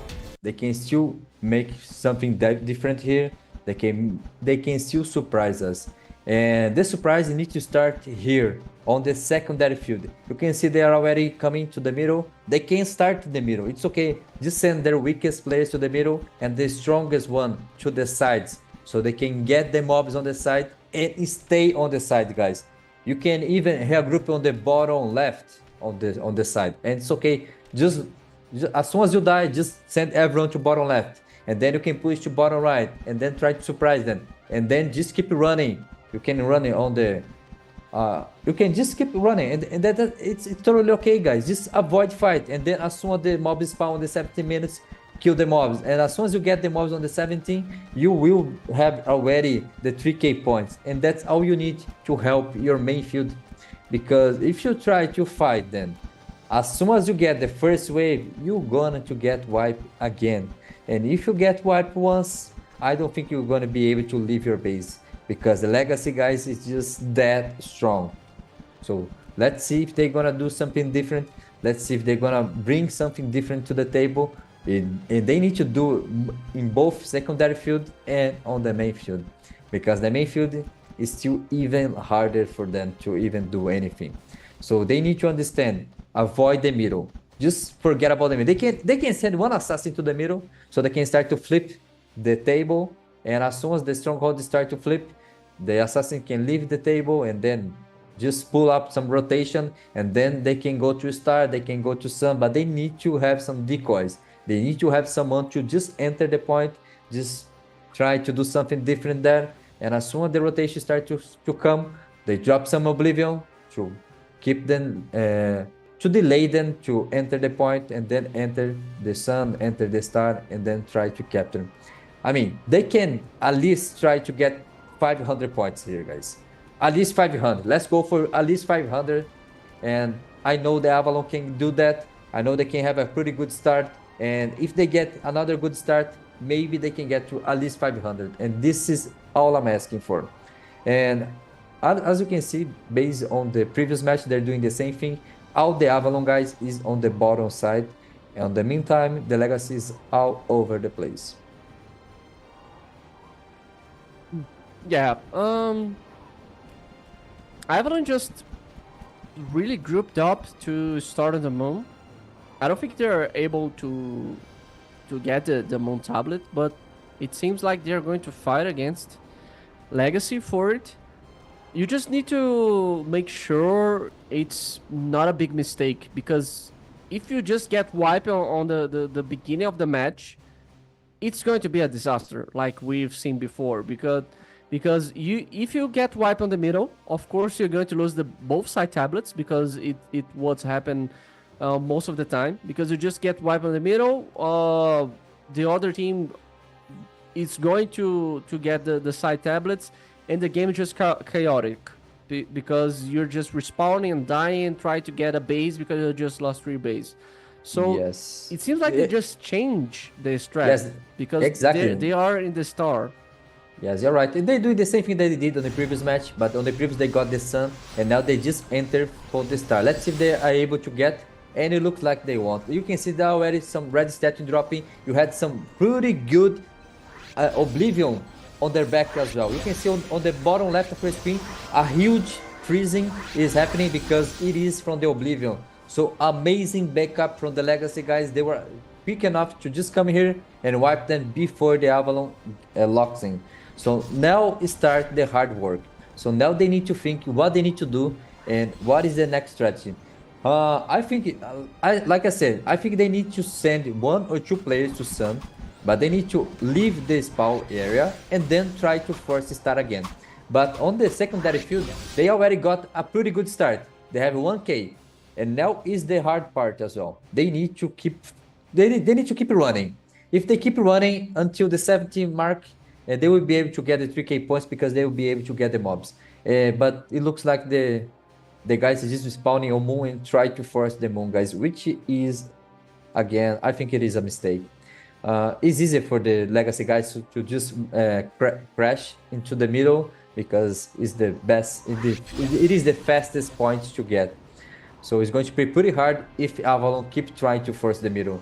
They need to force the sun, they need to force the star, and now they're respawning on sun, and maybe they will be fast enough to get the sun. But they need to drop Oblivion between the moon and the sun, otherwise the backup from Legacy is going to be faster. Let's see if they're going to be able to get the sun. Sagara, I think I have a bad news for you. Oh. I have a bad news for you. Tell me. We are not going to see the 500 point for Avalon.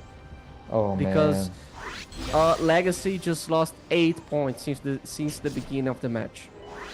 And I don't see how Avalon is going to try to steal 500 points from them. And it's another bloodbath. I mean, they got 9 kills now. That's because they're still trying to fight. Do not fight them. You can see Ansel is dead on the moon. He's the strongest player from Avalon. He needs to join their guild.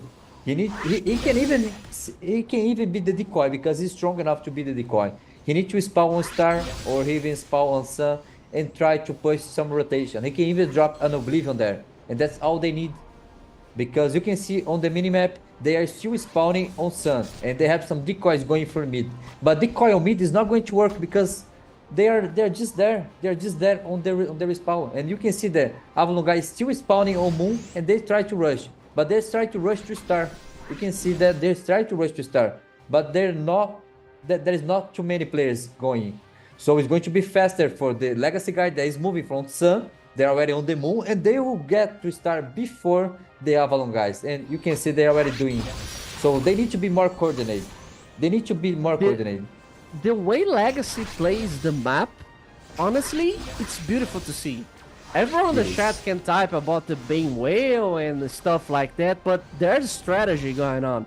Because if we look at the minimap, we can see that they have a party wiping on the respawn, and they are every time near to the tablet. They have one party wiping the respawn, they have one guy make sure they just don't lose the tablet, and they have another party at the other respawn, and they always have someone on a single tablet, because if they don't have at least 1 or 2 people, they are going to lose a base. The way they play the map is really smart. It is, and you can see that they have the red statue ready. As soon as the guys start to spawn 1 star, they drop a red statue and they were able to quick wipe them on the respawn. So they were able to leave the spawn. So it was super good strategy. And you can see Rafael already got 80 kills. So he's going to try to break his own record. Let's see if he's going to get over 120 again, guys. We still have 5 minutes for the old barrel. We have 25 seconds for the mobs, and their Legacy is already moving to the points, to the mobs, and you can see they are moving to top right, and they already wiped the people on top left.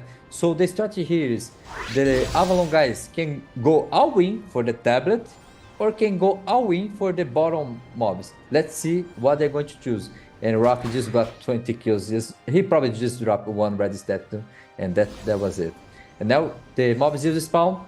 Let's see if the Avalon guys is at least able to get 1 tablet or maybe some mobs, because they need to do something. They need to do something. Otherwise they won't be able to even get 100 points. And well, let's see. They still spawning on star now, and they try to force the star. But it looks like the main force from Legacy is still next to star, guys. So it's going to be pretty hard for them to do anything here. They're just holding the most players from the Avalon outside the stronghold.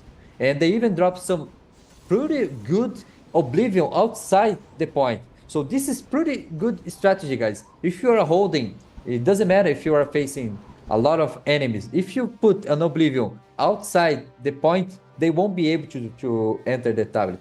And now you can see they are always respawning on star. So they are forcing the star. Maybe they will be able to get before the backup, but it looks like they won't because they're just not strong enough to hold. So they need to use the good old strategy of the Basilica, maybe to try something coordinate, enter using the Basilica, because if they do that, they will be able to capture because they have the numbers, but they just do not have the strength to hold the point. Yeah, they don't have the strength of the primary field. They don't have the strength of the secondary field, and the organization for part of Legacy, it's outstanding.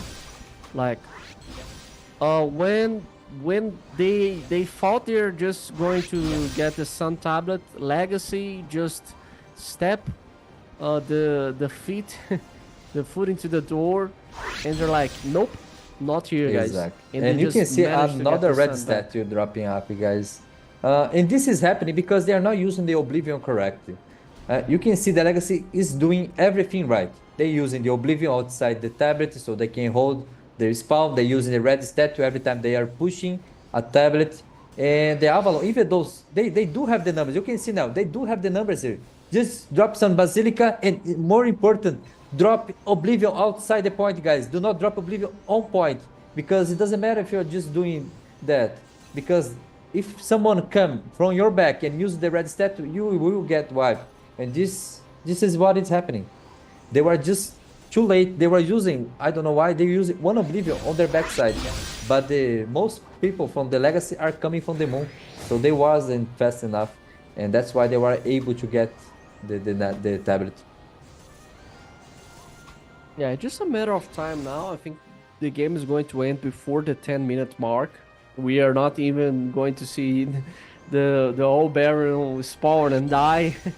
Yes. The game is just over. There's a annihilation happen on the subfield, on the main field. We can see the difference on the morale. The Baphomet just spawned, and I think he's dead. He's dead. He's dying. Yeah.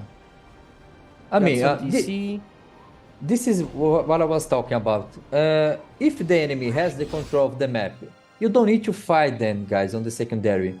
Just go for the mobs. There was 5 spots. Why are you trying to get the buffo in the middle? I mean, okay, he's going to give you some pretty good buff, but this is not going to change your game. If you get the mob is going to give you more points, so it's going to be better for you if you just focus on the mobs. So just try to regroup and go for the mobs. Just forget about the boss. Just forget about the stacks. Okay, just go for the mobs. Try to outstretch them. It's okay for you to dodge. It's okay if you're losing in kills, but just try to use some strategy. And now, again, guys, they are just spawning on the moon tablet, and they just getting wiped. If someone from the Avalon just drop one Oblivion here, he's going to be able to hold at least half of the Legacy, and they will be able to get the Sun. But they're not doing that. The only Oblivion they dropped here was from the Legacy, guys. And I think the game is about to be end, because I mean, they cannot leave this spawn now. Yeah. The game is over. So props GG, guys. For Avalon for showing up some games for us, for being part of the top 4. Congratulations to Avalon, and congratulations to Legacy that just advanced to the finals. They just advanced to the finals, and we still don't know who Legacy is going to face, because we have more matches happening soon. We are going to call one more best of 3 against Boba Cats. Yes, and against Omega, and this is going to be the match of the day, because both builds are pretty even. The gameplay is similar, and the most important, the main force of them, of the guild, is on the secondary field, because both of them has the two, they are the top two secondary field in the whole game. So we're gonna see who is the top one now, and I think the secondary is going to play a pretty good value on this match, because whoever wins the secondary, I think is going to win the game. And there is another thing that is very important to mention about Omega. Omega has a very experienced shot caller on Dravos, and he's pretty good, and he knows about the game, he knows about the movement, and he one of the players that stud the enemy. So let's see if they are coming prepared to something different here, if they prepare something specific for Boba Cats. And well, I'm looking forward, because I think this is going to be the match of the tournament so far. Yeah, everyone excited to see Boba Cats. Everyone super excited to watch them, especially because the match against Novo. I mean, everyone knows since the beginning of the Odin Cup that Boba Cats was one of the favorite. And previously on the top 60 and 32, people was already talking about how strong Boba Cats are and that they can just win the tournament and etc. So let's see how the match against Omega is going to be, because Omega is not joking. I mean, we're talking about the Boba Cats and how strong they are, etc. But if I'm not wrong, Omega has the top one power in the game. That is Sal. You're right. Exactly. He's the strongest player in the whole game. It's not only power, guys. He's the strongest player. I mean, he can one-shot most of the players. He's super strong, and he's not only strong, he plays super his well. class? Yes, he's an assassin.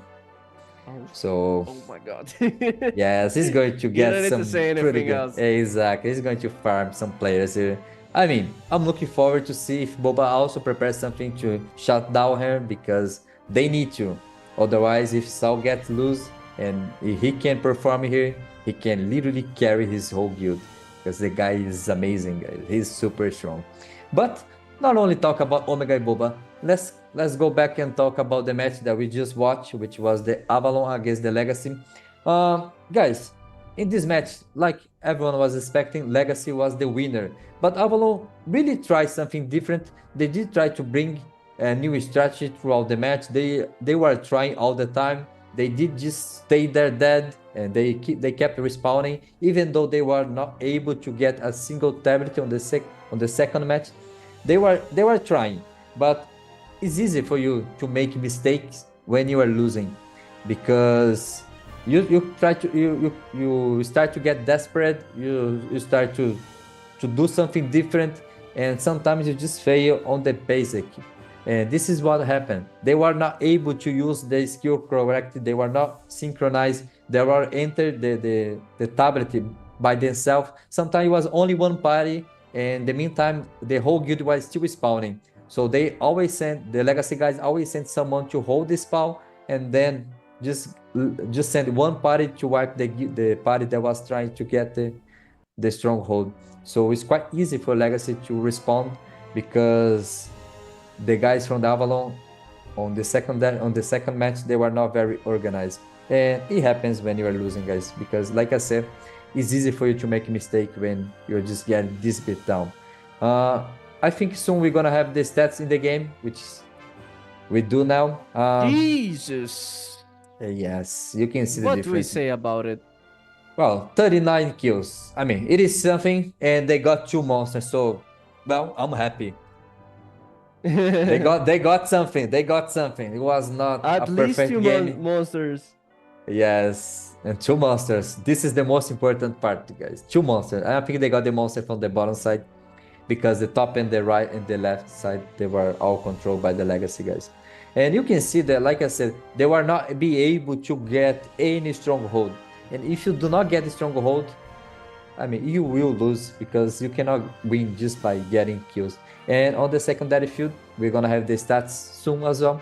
But you can see the difference in morale. 20, I think this is the highest morale I ever seen in any match on the Latin American server, guys. I mean, the secondary field from Legacy just play amazing, and the Avalon guys did not give up. That's why the morale is so high. Because usually when you get this beat up, the people from the secondary don't even respawn anymore. They just accept their fate and just stay Yeah. there.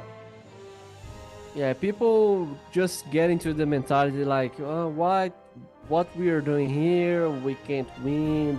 I mean, let's just stay on the respawn, etc. And it's nice that they just don't give up.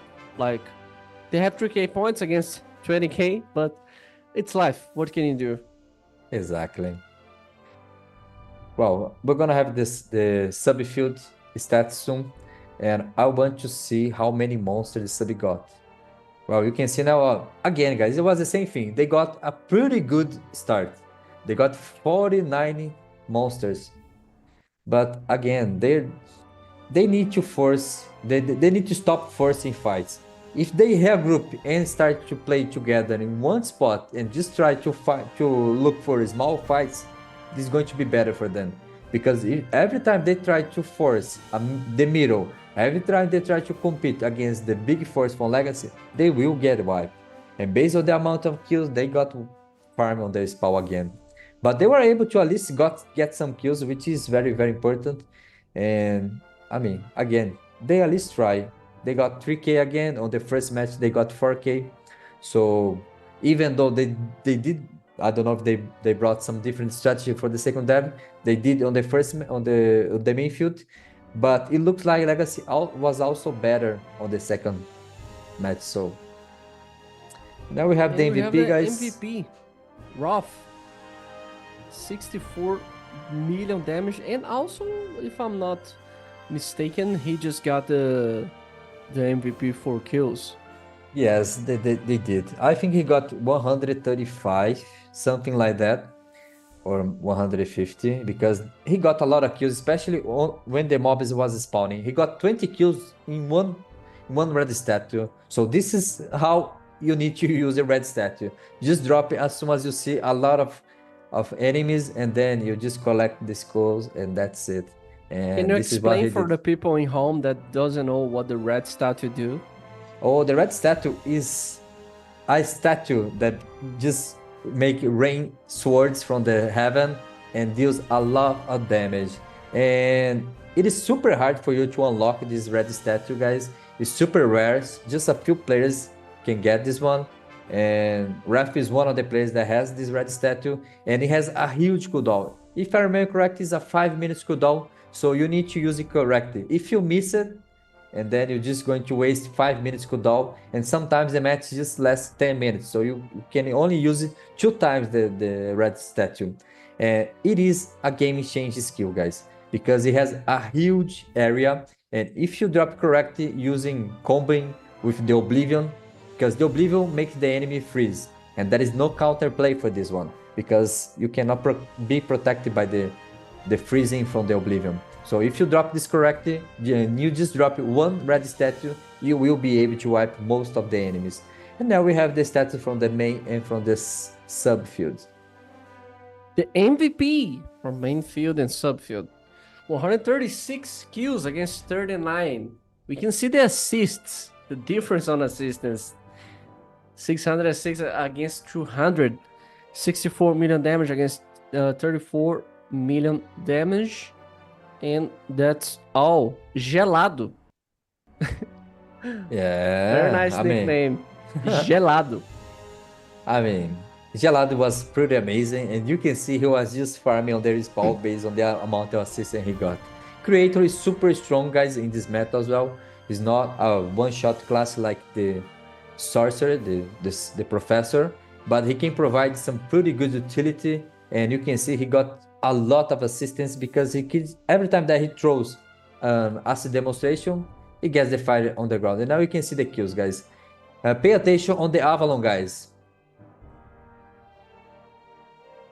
You can see that we have some kills on the Monk João, and basically that's it. Only the top 10 from Avalon was able to get kills. In the meantime, you can see on the Legacy, guys, basically every DPS there got at least 1 kill. Even Rolo, which is a priest, he got 6 kills because he's a Magnus Exorcism priest. So you can see that all DPS from the Legacy guys was able to deal damage and be able to contribute on the ring. In the meantime, the Look at the Avalon guys, difference on titles. yes, too many red titles from the legacy guys, and the red titles makes a lot of difference, guys, because every level of the titles can give you 4% difference damage between you and your opponent. So if you have a title with, for example, if I have a red title of 2 star and Ryu have a red title with 1 star, I will have 4% more damage and he will do 4% less damage on me. So it's pretty OP, and the max that you can get based on title is 20%, which just a few players can get this because it's super hard and super expensive as well.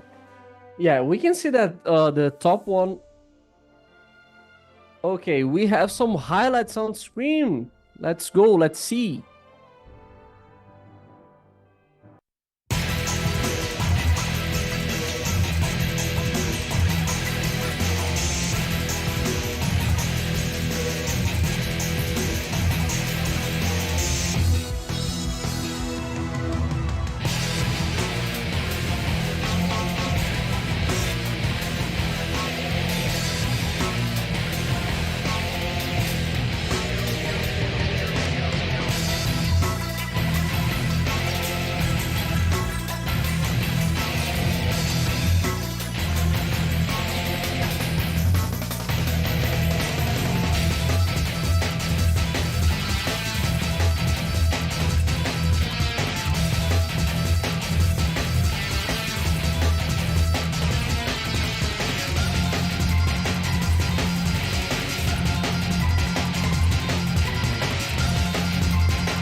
And we're back. We just see some amazing highlights on the screen for the last game. If in case you have missed, Legacy just won 2-0 against Avalon, and we are going to see Boba Cats against Omega right now to see who is going to face Legacy on the finals, the first Odin Cup Season 1 finals that is going to happen tomorrow with me and Sagara and Legacy. Let's see if it's going to be Boba Cats or Omega that is going to face Legacy on the finals tomorrow. We see that Avalon just dropped the competition, but I cannot say that they just get an insane reward. Just look at the reward, Sagara.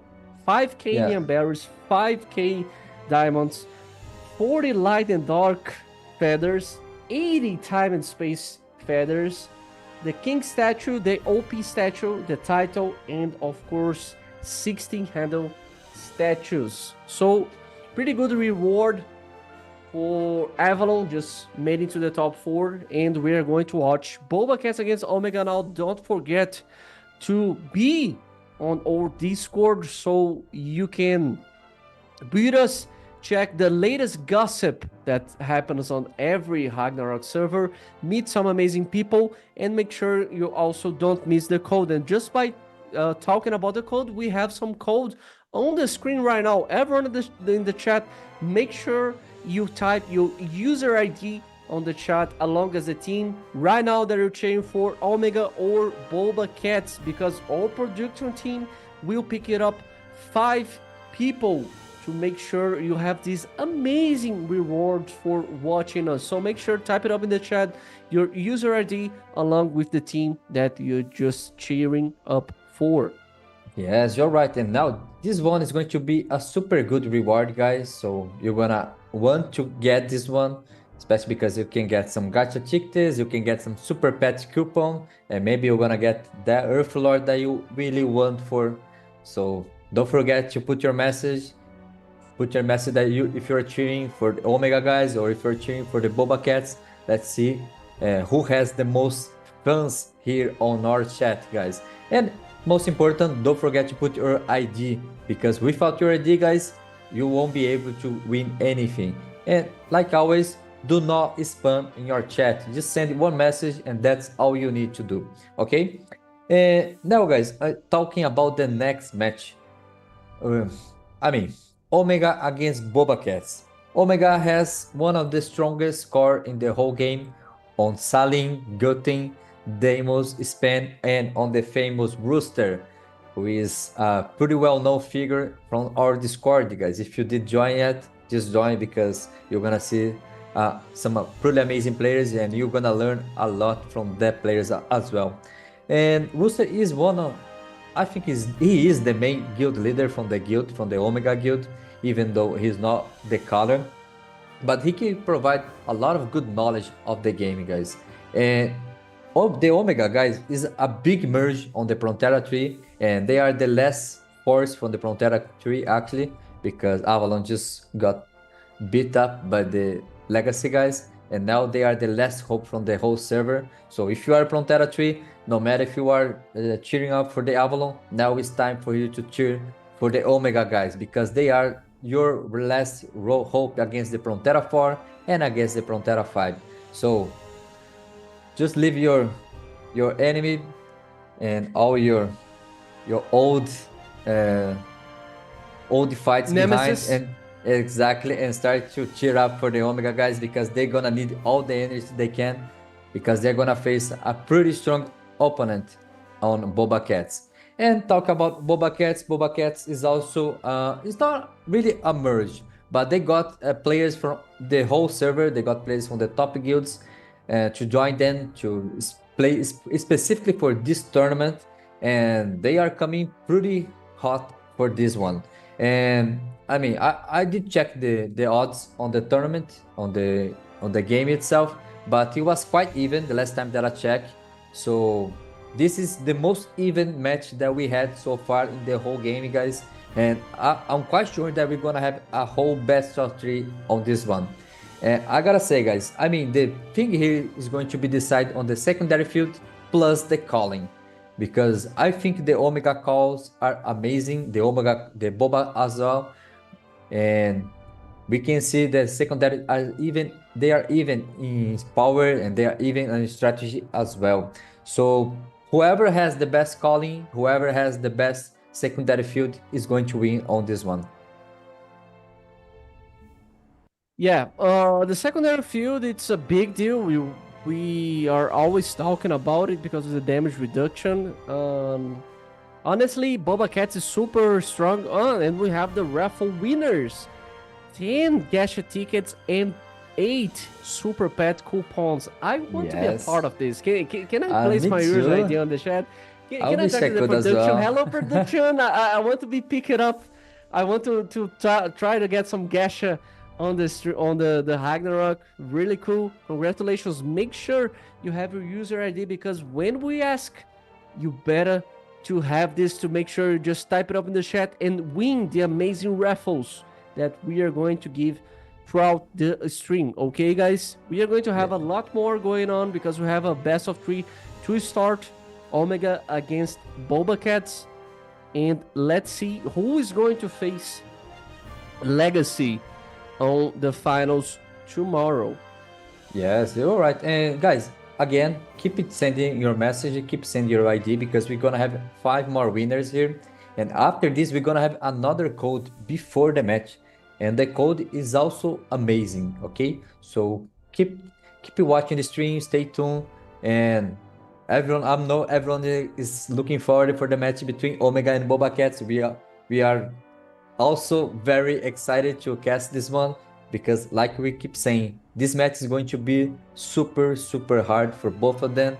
And there was some players even sent some flames during the week, saying that they're gonna win easily and it's not going to be a even match. And let's see who is going to win that all, because I mean, Legacy is still one of the favorites, but this route that Boba Cats, Nova, and Omega are taking, they are facing the strongest one. And as soon as they go to the finals, they will have a huge boost in confidence because the winner here is going to face the Legacy, but the winner here already know that they are capable to win everything because they already beat or Omega or they already beat the Boba Cats.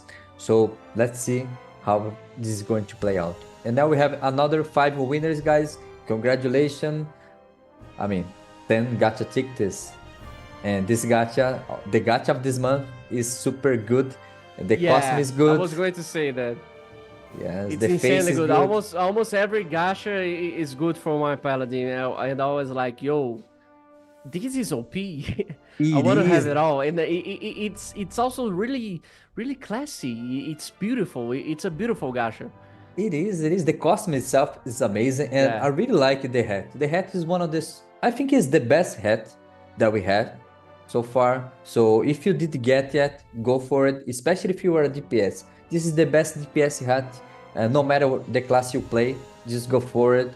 And if you get, well, congratulations. And if you did, just keep sending message and your ID, and maybe with the ticks that you're gonna get here, you will be able to get your hat as well, guys. So again, guys, if you did watch the beginning of the stream, the production just say that we're gonna have a physical reward for the champion here, guys. So stay tuned. And now we have one more reason to play for the top 1, because the 150 players from the top 1 guild is going to get a physical reward. So we're gonna have more information soon about the physical reward. So for this one, join our Discord and check all the information that we're gonna be posting there, because I mean, it's going to be amazing. Yeah, not only by the insane physical reward, the top 1 reward, it's super OP, Sagara, because you have the exclusive mount, the exclusive title, the 5k Indian berries, the 50 light and dark feathers, the 100 time and space feathers, and 5k diamonds. You have also the exclusive portrait frame. It's a lot of things. When you just walk into the server, people are going to know that you just won the Odin Cup. So yes, it's you super are correct. cool. It's super flex. Exactly, and super exclusive as well. And guys, now we have another 5 winners, and this time you're gonna get some statue, some amazing reward, guys. Statue is one of the main feature of this game. No matter if you play only PvA, no matter if you play only PvP, statue is super important. Okay, so statue and the feathers are the 2 most important systems in the whole game. Of course, you still have another several others features, but the statue and the feathers are 2 of the most important, and you need to keep focused. And now we are also giving away some codes for this kind of reward as well. So keep sending message here, keep sending your ID, and maybe you're gonna get pickup, and maybe you're gonna get some really good reward. Okay. So, well, it's Gotta wait. almost time. It's almost time. Gotta wait for the game. It's on 20 minutes. 20 minutes for the game.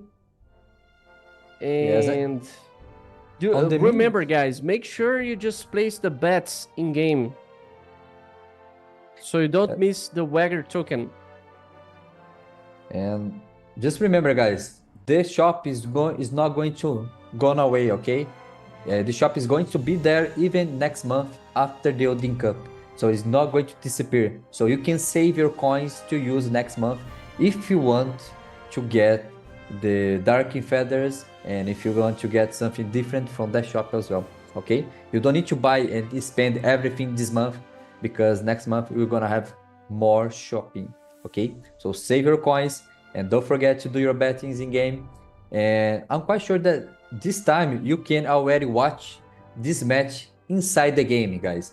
So if you did do the achievement yet, go to you can log in your character, go to watch the Odin Cup and watch the match live because you're gonna get the achievement from the semi-final and the finals, okay? And I don't remember how many minutes you need to watch inside the game, but you need to watch some games. And now we have another 5 winners, and this time is guild skills. Tokens. So yes, guild tokens. And guys, this is super important, okay? Because the guild tokens is very rare and it's really hard for you to get outside the GVGs, the PvP events, and you can get some pretty good stats using it. Yeah, I think we are going to have more raffles after the next series. So make sure, guys, have the user ID, and we are going to have some exclusive codes, by the way. We're just Yes, waiting we are. for the production and also waiting for the game. Yes, you're right. So keep it up with the message, guys. And you can see there are a lot of players sending Go Legacy, Go Boba, Go Omega. You can see that people from all 3 guilds are still here on the chat. And this is pretty amazing. And you can even see some players cheer up for some specific players like Obrigado ranks. And the ID, you can see Legacy Rainha. You can see Go Boba Cats, Go Legacy. Everyone cheering for the teams, but yes, not anyone cheering for us, Sagara. I didn't see any Go Sagara on the shot or Go Rare. That's sad. That's sad. The Yes, I clown mean- makes everyone laugh, but who makes the clown laugh? Yeah, it's the you're classic. right. It's you're the right. classic one. I think Oh, we're it's going to have okay. some raffle. Yes, we're gonna have another one, and I think this one is going to be super good, guys. So keep sending your message. They always give some pretty good codes, and now we have the Mora coins. So we have the Mora coins now, 3 Mora coins box. So this is the time for you to get that good enchantment, your PvP enchantment level 5, level 6 that you are looking for, or maybe your range damage, your boom damage, your melee damage. I don't know what you're looking for, but these are the luck one. So go for it. And Yeah. there are some even players saying on the chat that this is the real finals. I mean, this match is going to be pretty good, guys.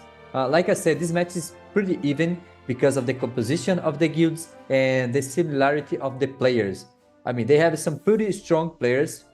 Both Boba and both Omega has one super strong assassins, and then they have the whole core coming behind them to support them, and that's why they are very similar. But don't get mistaken by Legacy, because Legacy is an amazing guild and they are one of the favorites, guys. So no matter whoever wins here between Omega and Boba Cats, they still have to face a pretty tough opponent on Legacy, and no matter who wins here, I think it's going to be a 50-50 tomorrow, because the 3 guilds are even, in my opinion.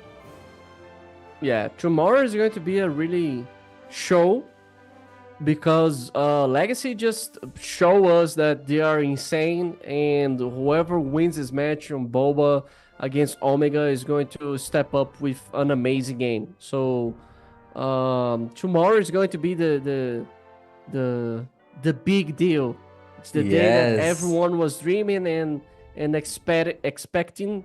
I mean, Boba Cats against Nova was a really show, by the way. People were like not sure who was going to win, who was going to lose, and Boba managed to pass to the top 4. And I'm really excited for tomorrow. Not gonna lie. Really Yes, me excited for too. tomorrow because tomorrow is going to be insane. And now we're gonna have another preview, guys, so check this out.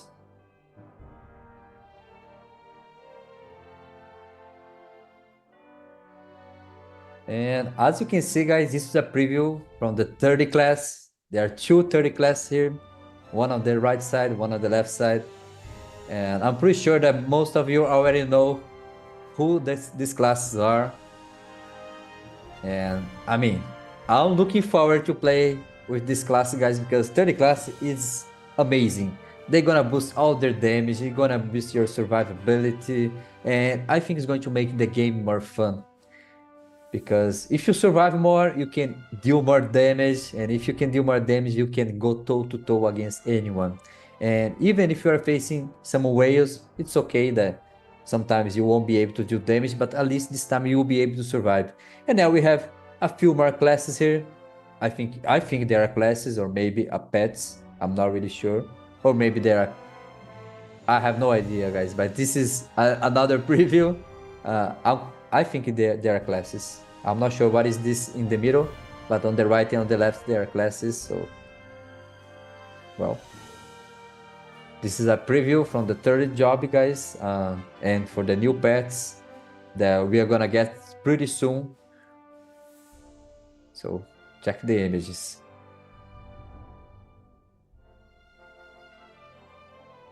By the way, guys, congratulations to the last 5 winners. They got 15 feathers.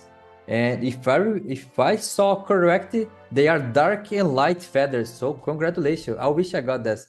And now we have another image here, guys. And I'm not sure what is this image. I mean, on the right side, it looks like an archbishop. And on the left side, maybe another archbishop with 2 wings. I have no idea, but it looks like fun. And I'm looking forward for this one as well. But they are the 30 class, guys, and I don't know how many 30 classes going to come.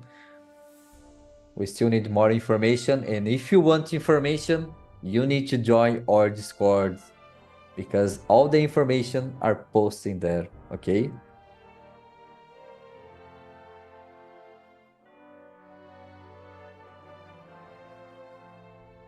Okay, guys, and tomorrow before the finals, we're gonna have more information about the 30 class. We're also going to have some more preview about the classes, about the pets. So stay tuned and don't miss tomorrow, because we're gonna have some exclusive information about the new pets and the 30 jobs.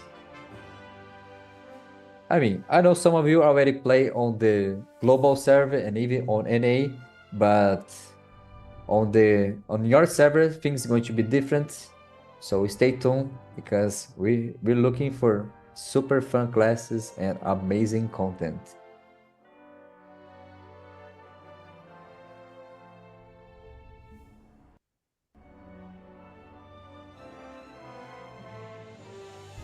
Now we have another preview, guys, from 2 different classes here. I think there's the sorceress, so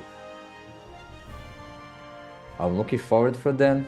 Again, guys, we don't have information on how many classes come yet. But tomorrow, the production already said that they're gonna give more information, and then we're gonna have a pre-show for just to talk about the 3rd jobs and the new update that is coming to our server.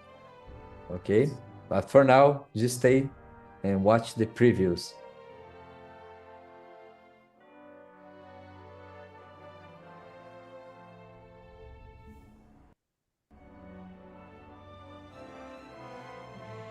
So another 2 classes here, guys. You have the male on the left side and the female on the right side.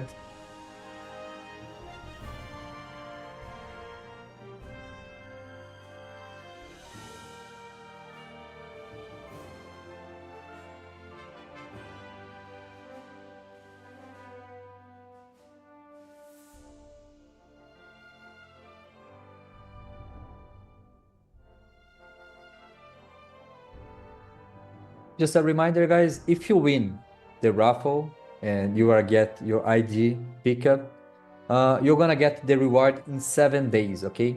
So in 7 days, you're gonna get the reward. So don't panic if you don't get today or tomorrow. They're gonna send to your email in-game in 7 days, okay? So if you get the statue, if you get the feathers, if you get the neon berries on the previous draft raffles.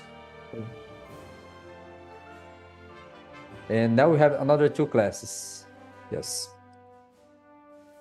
We are going to have 2 insane classes in the next following weeks. So make sure, guys, you stay tuned into the game, you stay up to date, and we have here some stats on the screen. Omega and Boba Cat are about to start.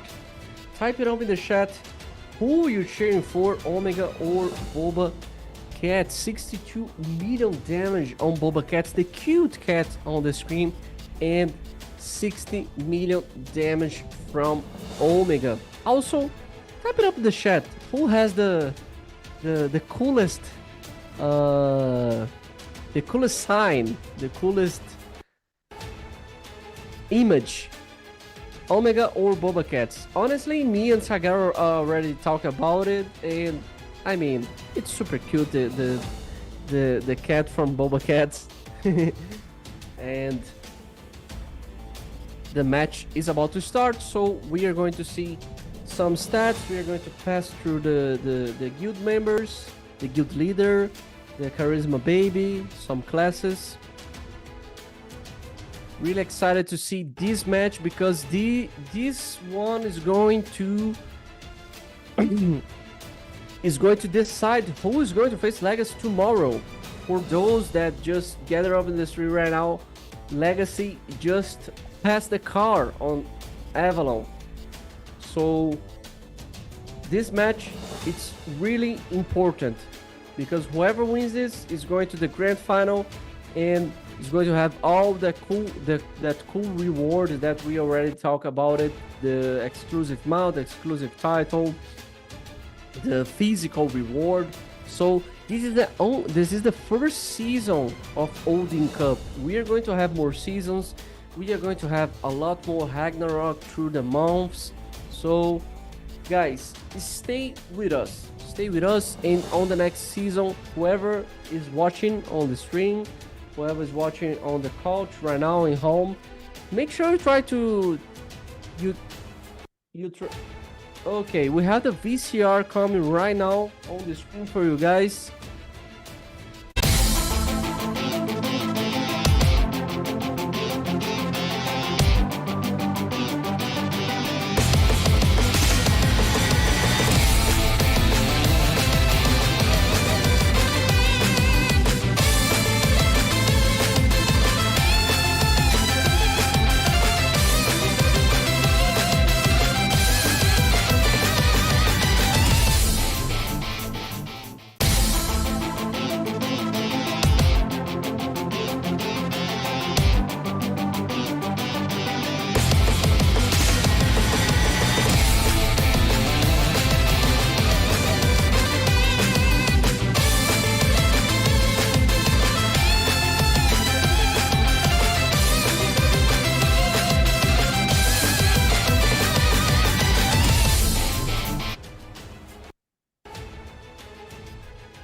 Okay guys, we are back and now we have the top players from Omega on your screen.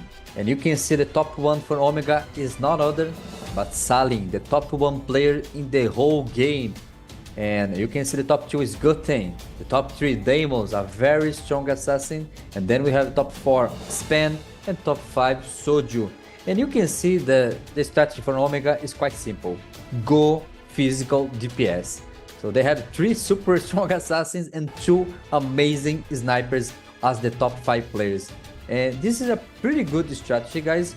And even though you know what is coming, it's very hard for you to play against. Especially because assassins, if they play well, it's super hard to kill them. Because they're always invisible, they have the the Qatar that gives you more range, so every time that he uses Green Tooth, he will stay invisible. So it's pretty hard for you to deal with a good assassin, especially when the good assassin is that strong. So let's see if Boba is ready to play against these monsters that are players from the top 5 from the Omega guys. Yeah, just see some action on the chat. People like the pass the car expression, widely known in Brazil as passar o carro. And we have some players on the Boba Cat as well. Yavital as Assassin Cross, 500k points. Cerulege as a Snap, Tiozão Assassin Cross, Tito as Biochemist, and Lugia as a Sniper. We can see a big difference from the top 5 power of the Boba Cats and Omega. Like, do you think the top 5 it's a big difference on how it's going to be the main and the secondary field? Because in game itself, when you're going to Augur, I think most of people are just looking the difference on power on the top 5 and like, okay, this guild is going to destroy this one and etc. Yes, I mean, the top 5 plays a big part in the guild, of course, but it's not only that, they need to focus on the rest of the guild as well. If the rest of the guild is over 400, they are super strong, and both guilds are this way. And now you can see the Omega guys, you can see the Guild Master, Brewster, Device, Seeker, and Drabandido. And for the commander, we have Salim. The officers are Scotty, Zenzera, Luz, and Fake. And for the Charisma baby, we have Anak. So this is very good for you, for us to mention. The Device Guild Master Drabandido is the color of this guild, guys. He's the one that I told you that he's pretty good on calling. He's pretty good in studying the game. So watch out for his calls because he can make a difference here. And of course, you need to watch out for Salim because he is the main star of the show. And let's see if he can put up a show here. Yeah, every time I see Rooster's nickname, I just remember the Alice in Chains, the song, every time. And we can see the guild leaders from Boba Cats. Mew, Umbreon, Jigglypuff, Dragonite, and Liperoca. Okay, yes. That's so weird. Yes, it is. And we have the commanders Lictung, we have the officer Lunatung, Sagara, and Mino. And you can see the difference here, guys. We have a different class as the leader from the Boba Cats, and they are very experienced as well. And like I mentioned, we have they have a pretty good shot caller on Dragonite as well. And let's see how he's going to play against the Mastermind, who is the Drabandido. And now we're gonna have the top players from the guilds again, the top 9. Starting with Omega, we have the leaders now. On your screen, we have in the middle Rooster and Lucy and Seeker Device Guild Masters.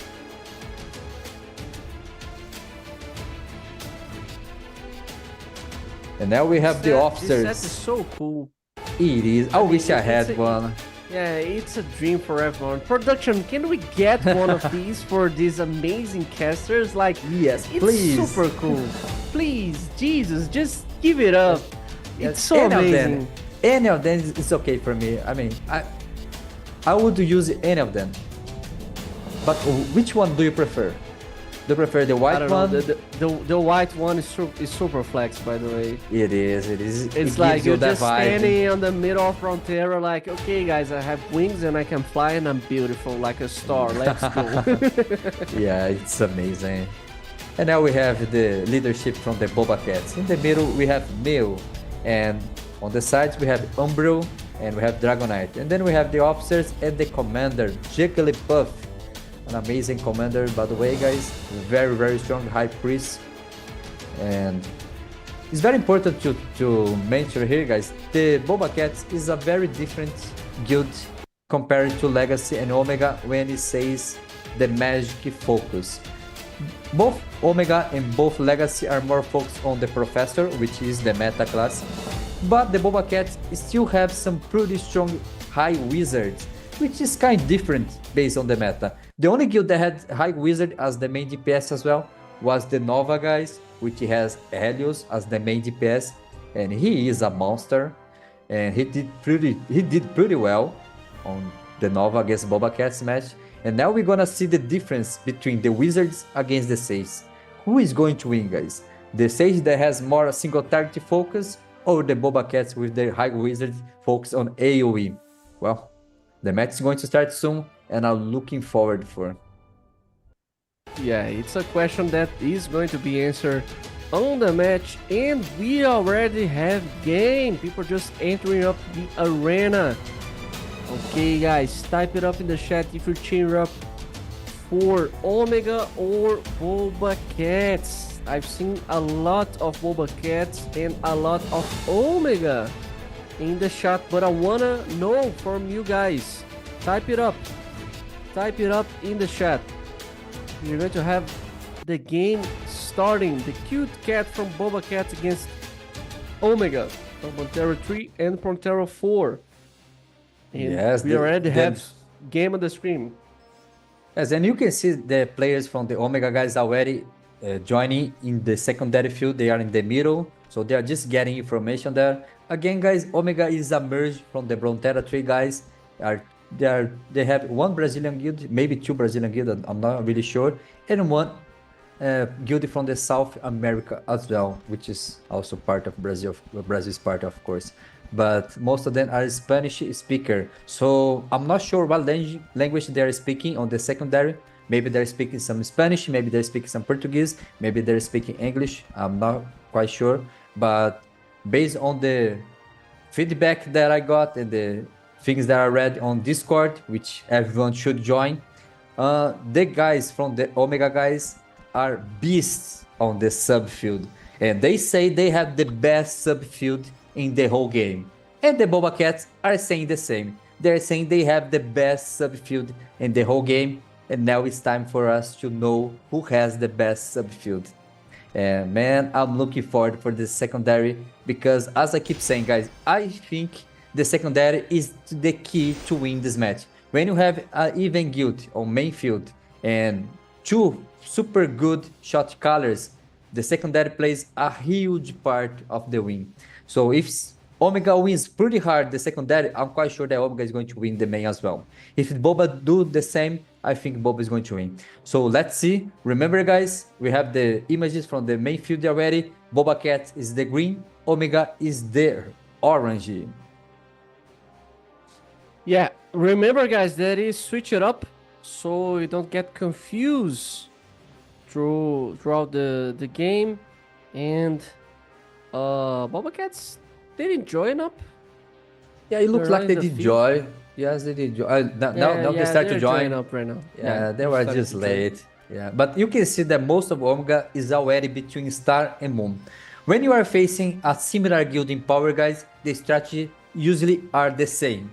They start between Star and Moon or between Sun and Moon, and then they send one party to each side and fight for the Moon tablet. And the first fight usually tells you who are the strongest without the secondary, or maybe the best who use the best strategy. Because sometimes it's not only about the strength. If you somehow use an Oblivion on the opponent, or you use a head statue before the opponent, you will be able to wipe them before you get wiped. And you can see Salim has 600k 600k. power. He manages Amazing. to do it. He manages to do it before the semifinal starts. Yes. Damn, that's a lot of power. Jesus Christ. Amazing. I mean, It's a lot. It is. We are going to see a show here, guys. We are going to show you guys are going to witness a show, because the last match was an annihilation. This one is going to be a show 100%. We can see already both teams moving up to Moon Tablet. We can see that Boba Cat's already spread to Moon and the Star, and Omega, Wow. it's about to spread from Moon and the Sun Tablet. Yeah, let's see who is going to win the first clash, guys. And you can see that the Star is already going for the Omega side, and the Sun is already going for the Boba. But in the middle, Omega is getting the upper hand, and they were winning, but the backup for the Boba is already strong, and they already dropping some red statue. They dropping some super late red statue, and they are able to wipe the Omega guys. So they start to push them outside the tablet, and you can see on your screen an amazing Oblivion drop by the Boba Cats, and they are closing up the first Moon fight. But the Omega guys is still fighting for the Moon tablet. You can see they are respawning on the top of the screen, and they trying to fight for the Moon again. But it looks like they start to have group of star now, and they start to move. Honestly, they just managed to get back in the middle. They were losing, but they managed to just, okay guys, we are going to stand here and we are going to kick you guys out of the Moon tablet. They're pushing everyone through star. Amazing performance by Boba Cats. Like, we can see a good organization. They're just putting a lot of pressure, and they are not allowing Omega to join the circle to get the points, to fight and try to get the base. So they're doing a very good job. You're right, and now you could see that Omega even tried to get the Sun tablet, but Boba was fast enough to just send the players to get the Sun back. And you can see that Ivitel already got 25 kills, and Omega is changing the position. They were trying to come from Star to the Moon, and now they're coming from the top side, which is harder for you to enter because it's next to respawn. So as soon as you die, you just get the Oblivion there, and then it's going to be super hard for you to enter. And you can see they cannot even set a foot inside the tablet, and they already get wiped. That's why it's super hard for you to enter a point from the top side, because it's easier for you to just send an Oblivion, just send a red statue, and it's going to be super hard. But now, what Omega is doing is sending players to take Sun. Let's see if they will be able to get there. There was only one, maybe two players on the Sun tablet. You can see they already trying to capture. In the meantime, the fight in the middle continues, and the Omega guys keep putting some pressure here. Now they're trying to flip up the Sun tablet. Let's see if Boba is fast enough to hold the Sun, or if the Omega is going to get. And it looks like they're locking the Sun tablet. With only, I don't know if there is only 2 or maybe 3 players. So great movement by Omega, and Boba was super slow to do the backup. In the meantime, they're just sending players to get the star now. Let's see if they will be able to capture it. In the meantime, you can see on your bottom of your screen on the minimap, the Omega guys is just leaving the Sun and coming to the Moon. Let's see if they will be able to get the Moon now.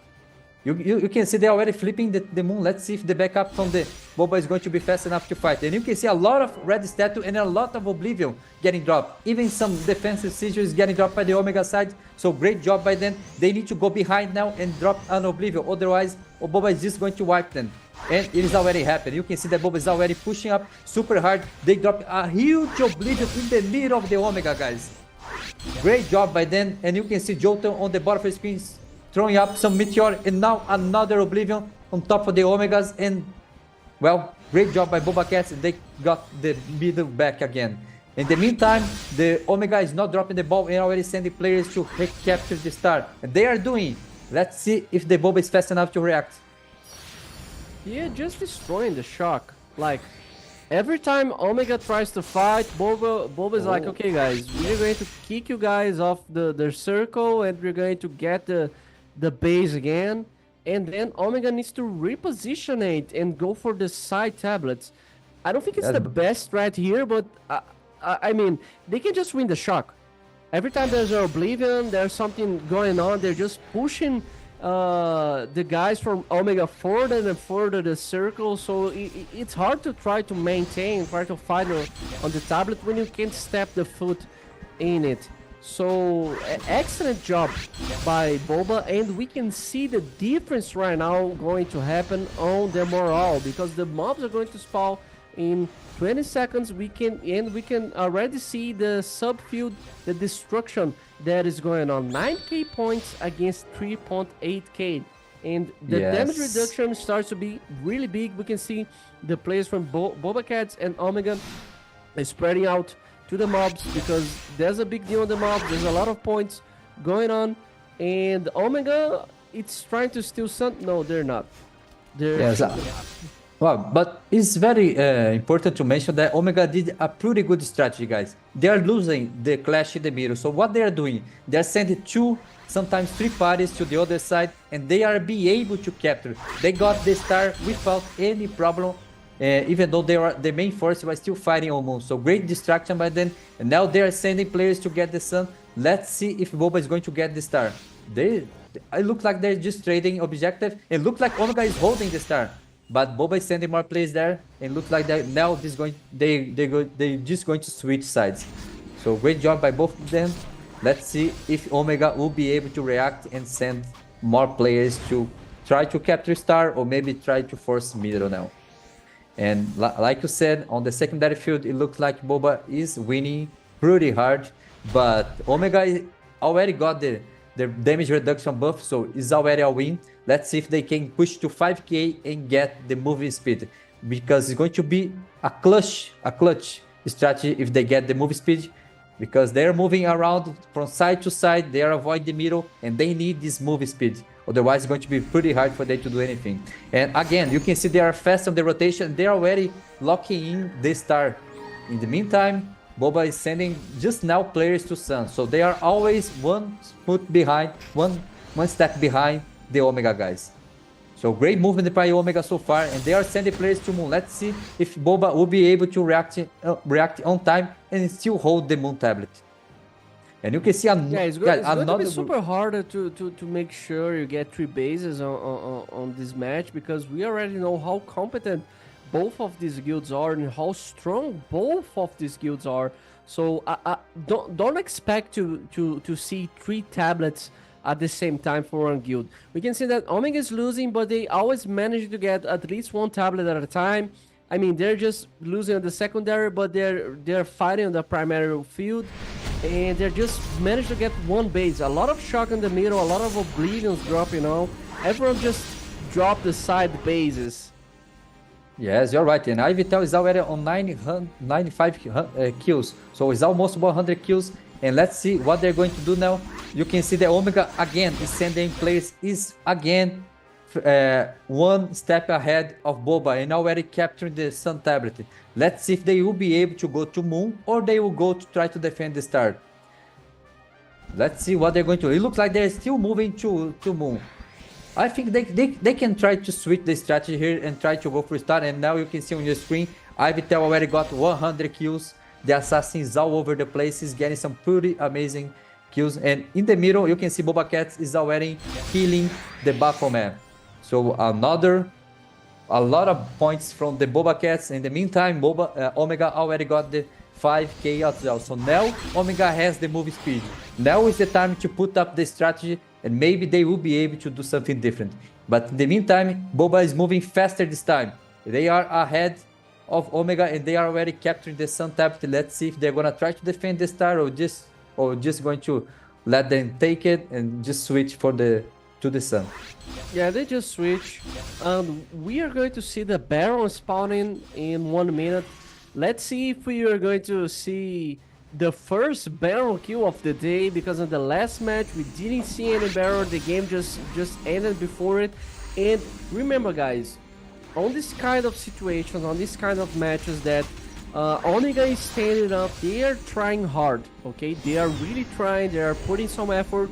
If they manage to get the Baron kill, it can make the whole difference, because the 500 point difference when you get the kill, it's enough to make sure if you try to revert the game, you can do it. Because if you get the Baron kill and manage to get 2 bases and handle them until the end of the game, you can manage through it.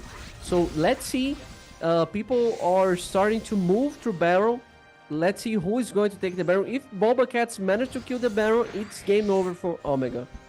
Yes, you're right. And now there is another fighting happening in the middle, but the mob is about to spawn, guys. So this is a very tricky position, because sometimes it's better, not only sometimes, I think most of the time it's better for you to just focus on the mobs. So now you can see that Boba just is wiping the Omega here. So both of them is going to be late for the mobs. You can see there's only 2 players on the top right, 2 players on the top left, and most of the players are going for the bottom. You can see the Boba Cat is here first. Let's see if the Omega guys will be able to clash in, if they will be able to do anything here.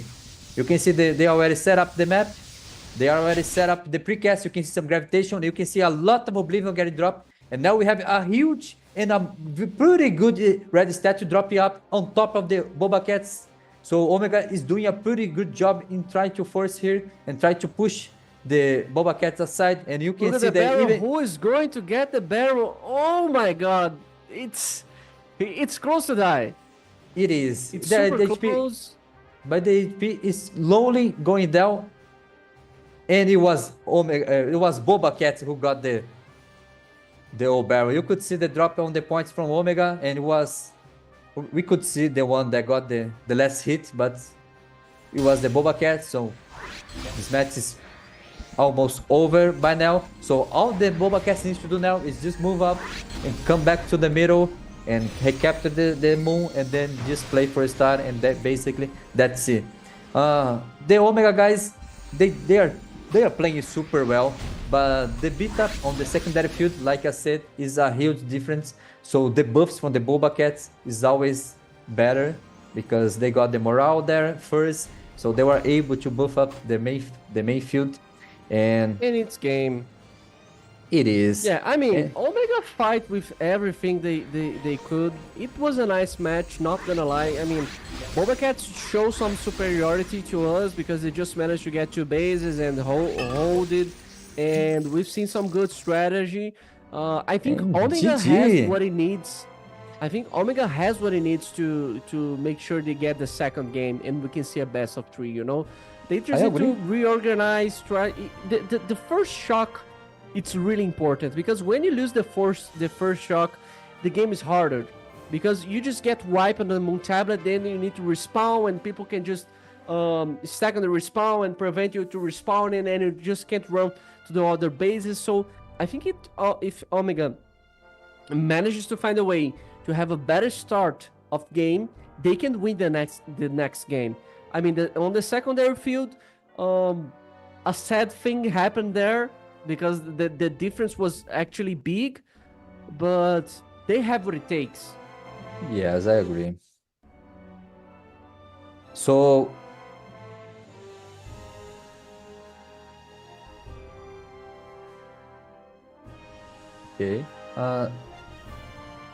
okay, guys, we're gonna have some giveaway codes for tomorrow. Okay, and talking about the match, you could see that it was quite even, especially the main field, because the strategy moving up from one side to another side was pretty good. But the problem is, every time they move, even though they were one step ahead on the movement, it was not enough because they did not have the 5k buff. And the 5k buff from the secondary field was just too late. And as soon as they got the 5k, the difference was already huge. And they were able to come back from the difference. But one thing is very important to notice here, guys. When Omega lost the clash in the middle, they were trying to fight that yet, which is totally okay, totally normal when you have an even fight. But as soon as you saw that you could not pass through the Boba defense, I think they should just swap and change the strategy. Just ignore the middle, because Boba always had players in the middle. So if you ignore the middle and just keep running to the sides, I think they would have a better chance to win the match, especially because, like I said, they were one step ahead most of the time on the movement, but they were just leaving the sides completely alone because they were keep forcing the middle. They were taking one side and fighting the middle, taking one side and fighting the middle. If they somehow take one side, send one player or maybe 2 players to the middle and send everyone else to the other side, they will be able to hold the other side as well. But let's see how they're going to adjust, especially because the secondary field was pretty hard for them. We need to check the stats to see how hard was the beat up on the secondary. But I gotta say, based on the morale, I think it was pretty hard for them. Yeah, like we said before, when you have the big difference on the secondary, it affects the primary field, because we can say the primary field was kind of even. It was kind of even. I mean, Boba Cats had the better strategy on the beginning of the game, but we could see that Omega was fighting with everything they had. They could snatch some bases here and often.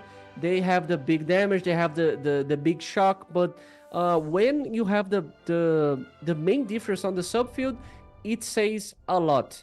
And as you can see, this is what it means, the difference on the secondary field, because it starts that you can just kill people. You can't kill people anymore because you got the big damage reduction, the movement speed with which helps to go to the side parts of the map. Then you can just get into the mobs faster. You can leave the respawn and get into the tablets faster. And we can see the difference here in the damage. 600 million damage against 276. The 21k overall against 6k. 557 kills against 664. And 164, sorry. And 33 monsters against 37 monsters. And you could see that the monster from Omega was pretty good. The setup that they made for the monster was amazing. Even though the Boba was late, they tried to use the red statue on the monster, but it wasn't enough. I mean, you could see on the status, because of the late movement from the Boba Cats, Omega was able to get the monsters. And if you get the monsters, you will reduce the difference in points. And that's what Omega did. So they play pretty well on the monsters. And let's see if they can continue doing that and try to change a few strategies throughout the match. And now we have the sub-stats, the stats from the secondary field.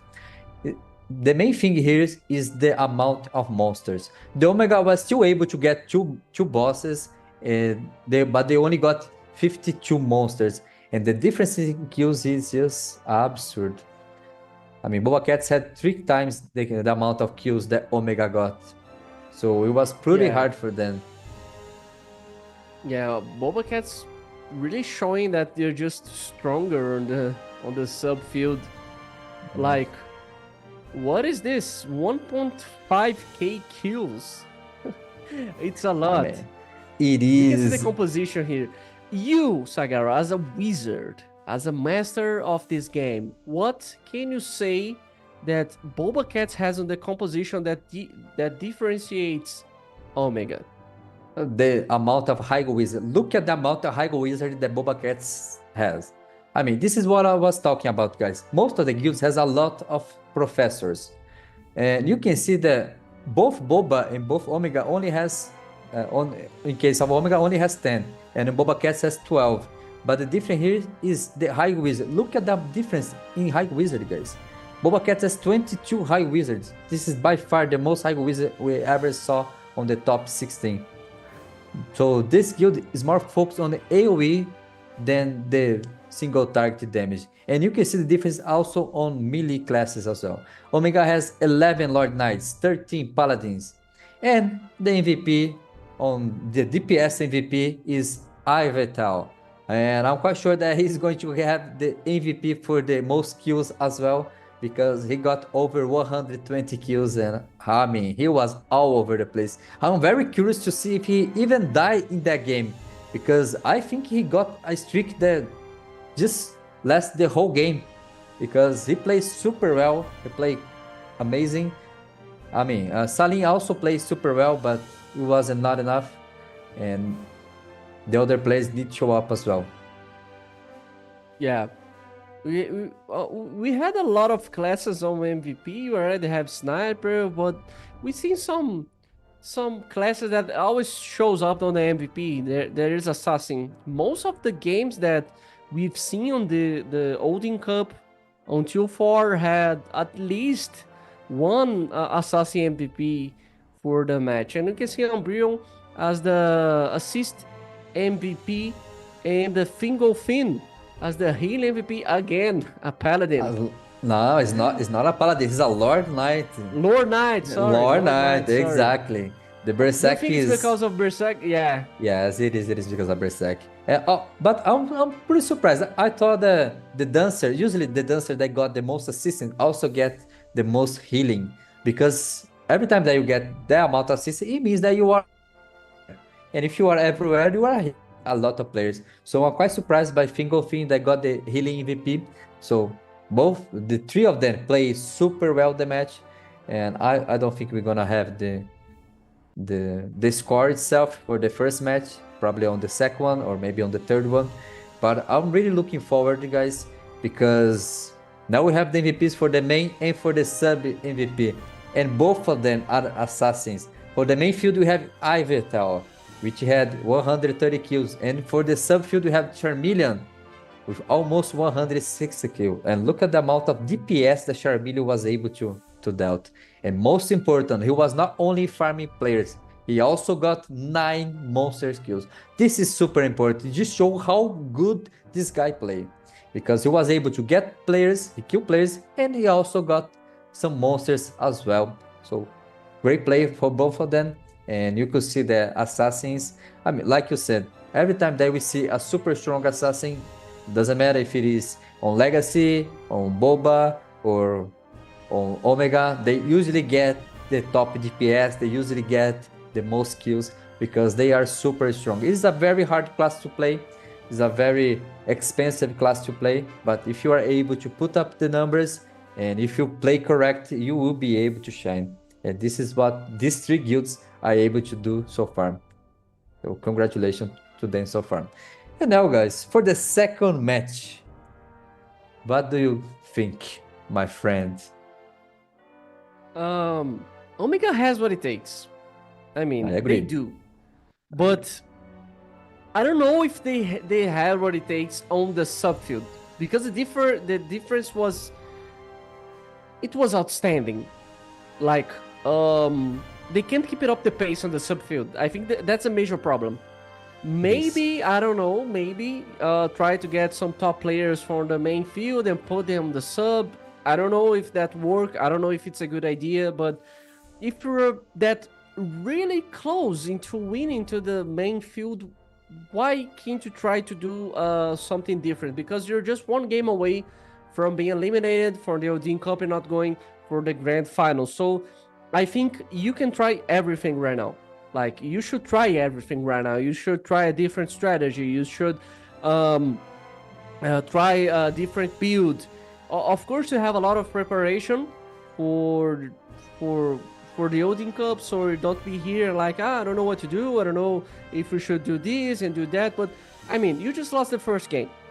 You're just getting a big difference on the subfield. On the primary field, you just managed to get one and almost 1.5k points lead, but it wasn't enough.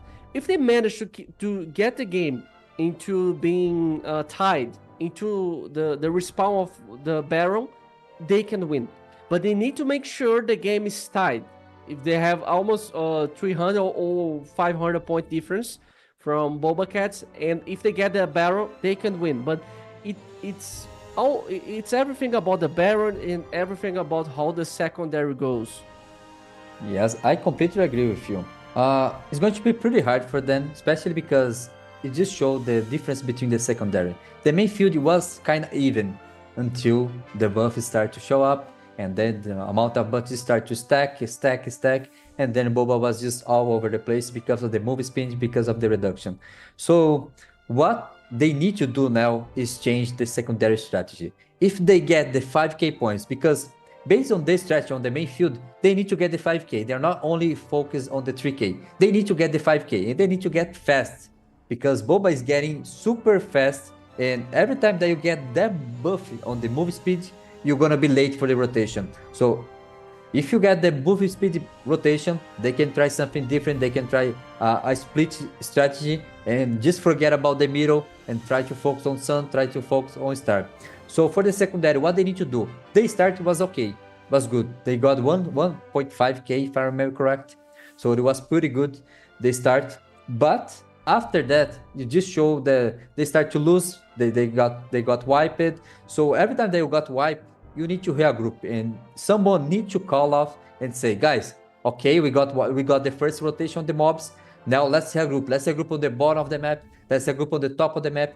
Let's avoid the middle, because most players still play in the middle. So if you avoid the middle, you will have the main advantage, because you will have the numbers. So just play on the side, just play on the bottom left, the bottom right. doesn't matter if he's going to play on the top left, on the top right, but just play together, because if you play together, you will have what it takes to get the 5k points. In the left, in the right, in the medium, like Joel Santana said. Exactly, Years exactly. before. I agree, because it's natural that you want to play in the mid, because it's a comfort zone. You want to Exactly. play in the mid. You don't want to leave Moon. So it's unnatural to not go into the middle. I know what you're saying, and I agree with you, but I think it's hard in the heat of the moment when you're just talking on everyone on Discord and it's everything on the line, that you just put into your mind that you should avoid the middle on every way possible and just go for the side tablets. It's a great way to deal on this situation when you just can't win the shock and you just can't stand the other team, but it's hard, it's not natural. But let's see if Omega prepared something for us this game, because it's everything right now, guys. Exactly, it's now or never. So this is the time for Omega to shine, guys.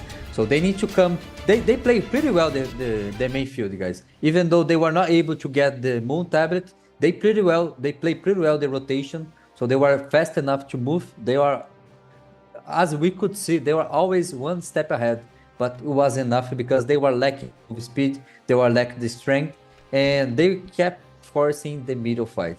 Let's see if they are gonna do something different. Let's see if they gonna send, like Ryu said, someone stronger from map 1 to map 2 just to get the 5k buff and then come back to map 1. Let's see if they're gonna try something different. And you can see they already stacking up in the middle, so the first clash is going to happen in the middle again for the secondary field. But as always, it's very important that you also focus on the sides, guys. If you are the weaker guild, just focus on your side. If you are the stronger guild, you can focus on your side and on the enemy side, because you have the advantage, and as soon as you win the enemy side, you can push to the respawn. There is 3 sides, 3 exits from the respawn, and you can clashing on the same time. If you win the sides, you can just come in and clash in the middle and then push to the respawn, which is a pretty standard strategy if you are the stronger guild. So that's why it's very important that if you are the weaker, just avoid fights, especially in the middle. Just focus on the side, have a group on the side, and keep fighting only on the sides, okay? So it's okay for you to fight this first clash in the middle, but after that, forget about the middle. Just send 1, maybe 2, maybe 3 players that are just lost, and then just to call out some rotation, but keep playing on the side, keep getting the mobs on the side. Let's see, we have the first images of the main field. We don't have anyone here. We have 4 players. Yes, 2 from people are Bobcats still and 2 late. for Omega. People are shy. People don't want to show up. Okay, Yes. it's everything on the line and people don't want to show up. Can we ring the bell? Can we knock some door like, yo, hello, wake up, wake up. Odin Cup semifinal, hello, join the game. Okay, they're joining. Here comes the Boba Cats from the left side. We're still waiting for the guys from Omega. And they'll join soon. I'm quite sure. They're just waiting for the 1 minute mark, and then they're gonna do that entrance. And for now, most of the Boba Cats is just spreading out. We have some parties on the bottom of the moon. We have some parties on the top of the moon. And now we can see that Omega is coming up to the field as well. And they're already coming to the right side. So it probably is going to be the same strategy. Omega is going to go for Star and play for Moon. In the meantime, Boba Cats is going for Sun and go for Moon as well. And you can see the difference in power as always. Saling on the top of the whole server. Super strong. Let's see if the others guys can keep up with Saling and provide him a good support so he can shine and maybe carry his guild to victory. So 30 seconds and the strategy looks like it's going to be the same. You have Boba Cats on top of Moon, bottom of Moon, and on the left between Sun and Moon. In the meantime, most of the Omega is just between Star and Moon. So all the Omega is going to come from the one side. And guys, this is pretty bad. If you want to have a good start, you need to spread out. Because if someone just release 1 Oblivion and 1 Red Statue, half of your guild is going to die because they are all together. So you need to spread out and play a more split strategy. And let's see who is going to win the first clash. We can see that already Boba Cat's throwing some Oblivion. There is some Oblivion from Omega as well on the top side. Good usage of Oblivion on the top side by Omega, but it's not going to be enough because, as I said, they entered all together, so they all got the red statue and they got all the Oblivion. You can see all the Omega guys is frozen on the right side. So this is why it's super hard for you to play all together. But at least they got started. Let's see what is the next movement now. Boba Cat's destroying in the beginning of the game, like the last one, and we can see that the also big difference on the secondary. Yes, 2.6k. They start from Boba on the secondary is better now. Way better. Yeah. They just had an amazing start this game. Let's see if Omega can keep it up. They're just trying to steal the Sun tablet, and I think they're doing it. Yes, they're doing it. Yeah. They only sent 2 players there. Yes, they only sent 2 players there. So let's see if Boba is going to send some backup to do. In the meantime, you can see that even some players from Boba is coming to Star. So let's see if they're going to try to do the 3 cap. They start to just forcing the Star tablet as well. And they even hold the Moon. Let's see if this is going to be fast enough. They already lock up the Sun and they're coming back to Moon. Let's see if they're going to get the Star and move back to Moon again. And this is what they're doing. They're just forcing, they're just using their cooldown on their favorite, and they are gonna lock out the Star, and they just going to come back to Moon now and defend the Moon tablet. You can see that Omega is too split out, and they're trying to fight in all 3 fronts. And that's why they are losing. They need to play more together, they need to spawn now, and they need to go together, because they do not have the 3k points from the secondary. The secondary is getting wiped out by the Boba Cats. So they need to play together, otherwise they're just going to get steamrolled. And now they're sending a lot of players to Sun tablet, and they are being able to capture. Let's see if the backup from Boba is going there. And you can see some red statue dropping up, but it was not fast enough, so Omega was able to capture. And now is the time for Omega to go in and go around and go to Star. Do not try to fight Moon, guys. Do not try to face that many high wizards. Just go for Star, avoid fight, let's try to capture. And this is what they're doing. They already sent 1 party there. Let's see if Boba is going to try to respond. That seems enough. Okay, they just get the Star back. I think Omega can just win the shock. It's a lot of damage.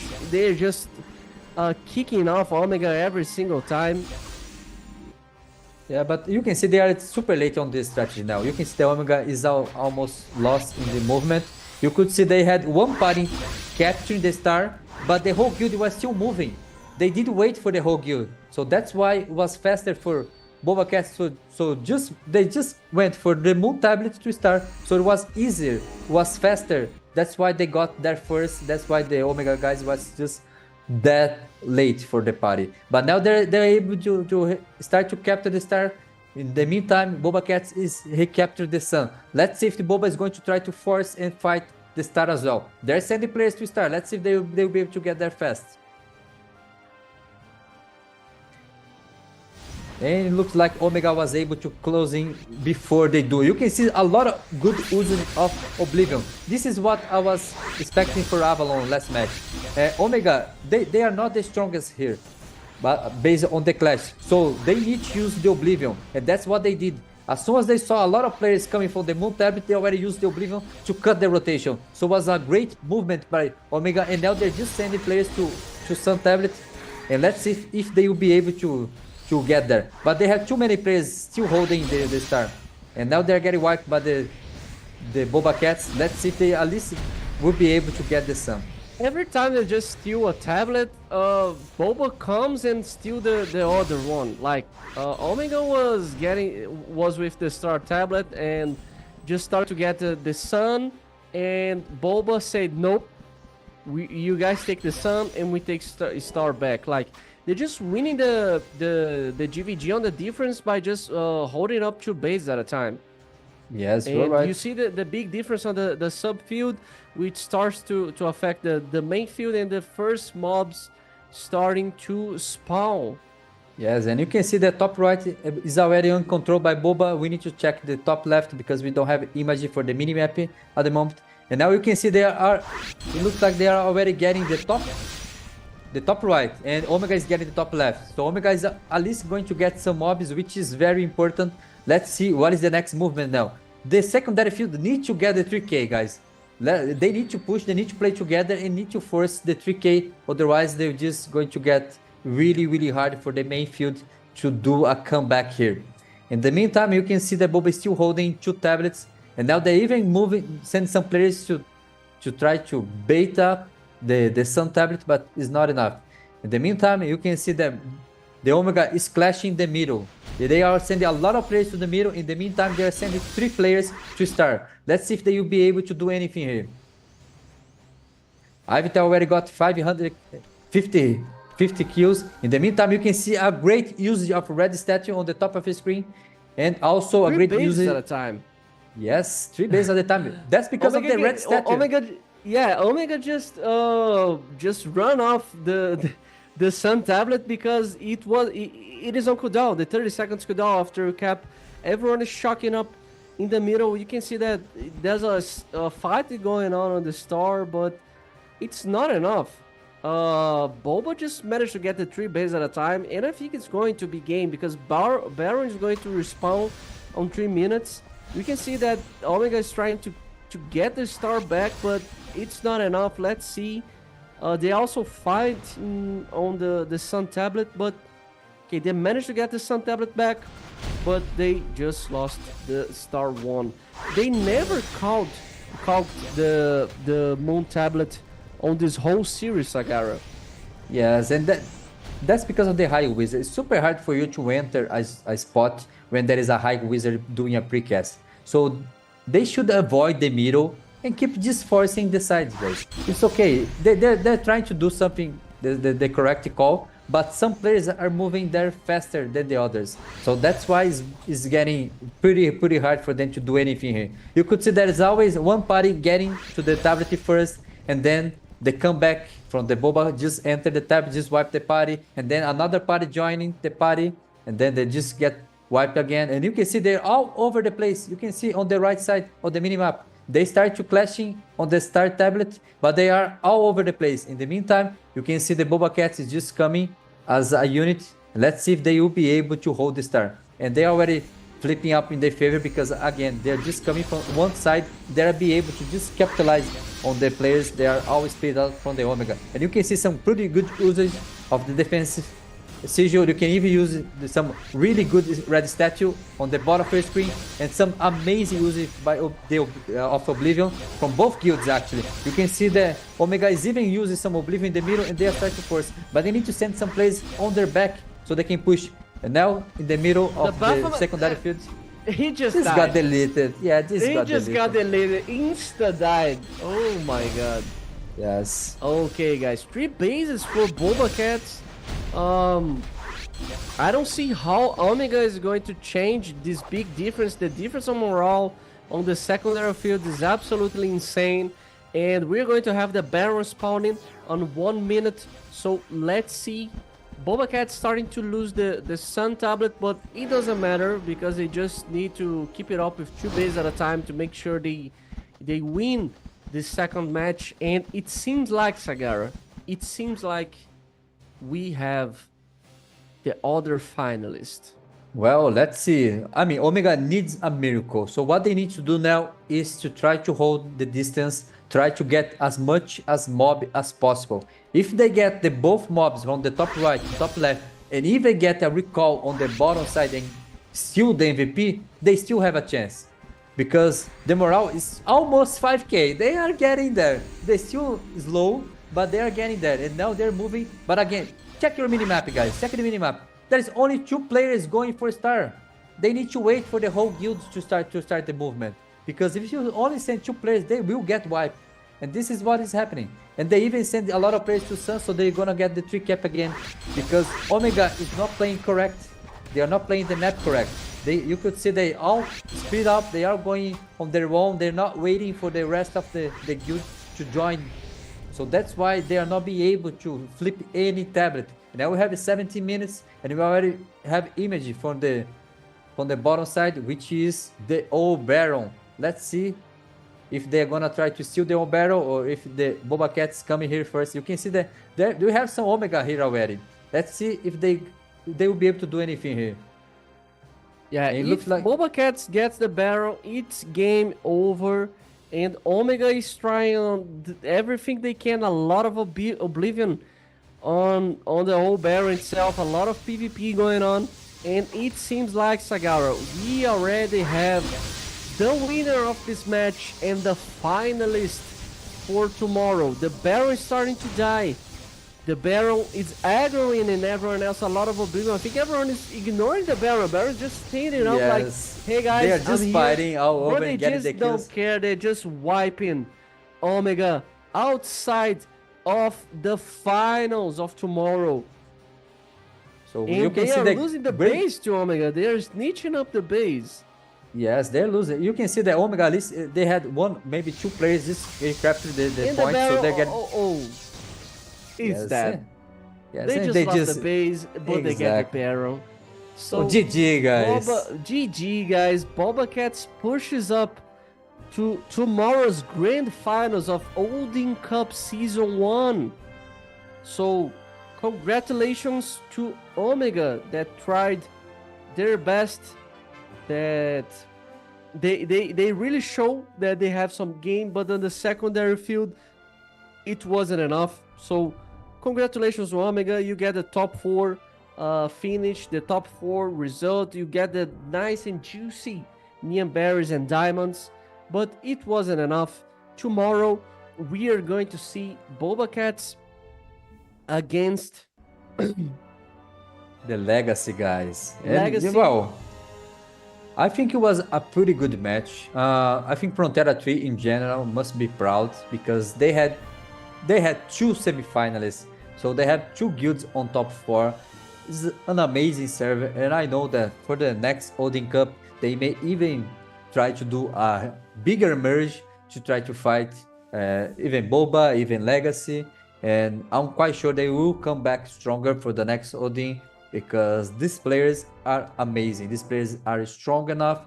They know the game and they are passionate about the game. I know that some players like to talk a lot about the game, so they have the knowledge. They even make some videos on the YouTube. They have some content creators, so I know they are amazing, and I know that they will feel this defeat and they will come back stronger next time. Well, props to them and props to Boba Cats that just show up and show them why they are the top 1 from Frontera 4, and why they did the big recruitment on the server to try to win this. And now they're gonna face another powerhouse. They already won against Nova, they already won against Omega, and now is the final boss, which is the Legacy, and Legacy is also facing the final boss on Boba Cat. So I'm really looking forward for the match tomorrow. And guys, tomorrow is not a best of 3, it's a best of 5. So stay tuned because I'm quite sure that we're gonna have a full best of 5 because these 2 guilds are very, very similar. They are very strong.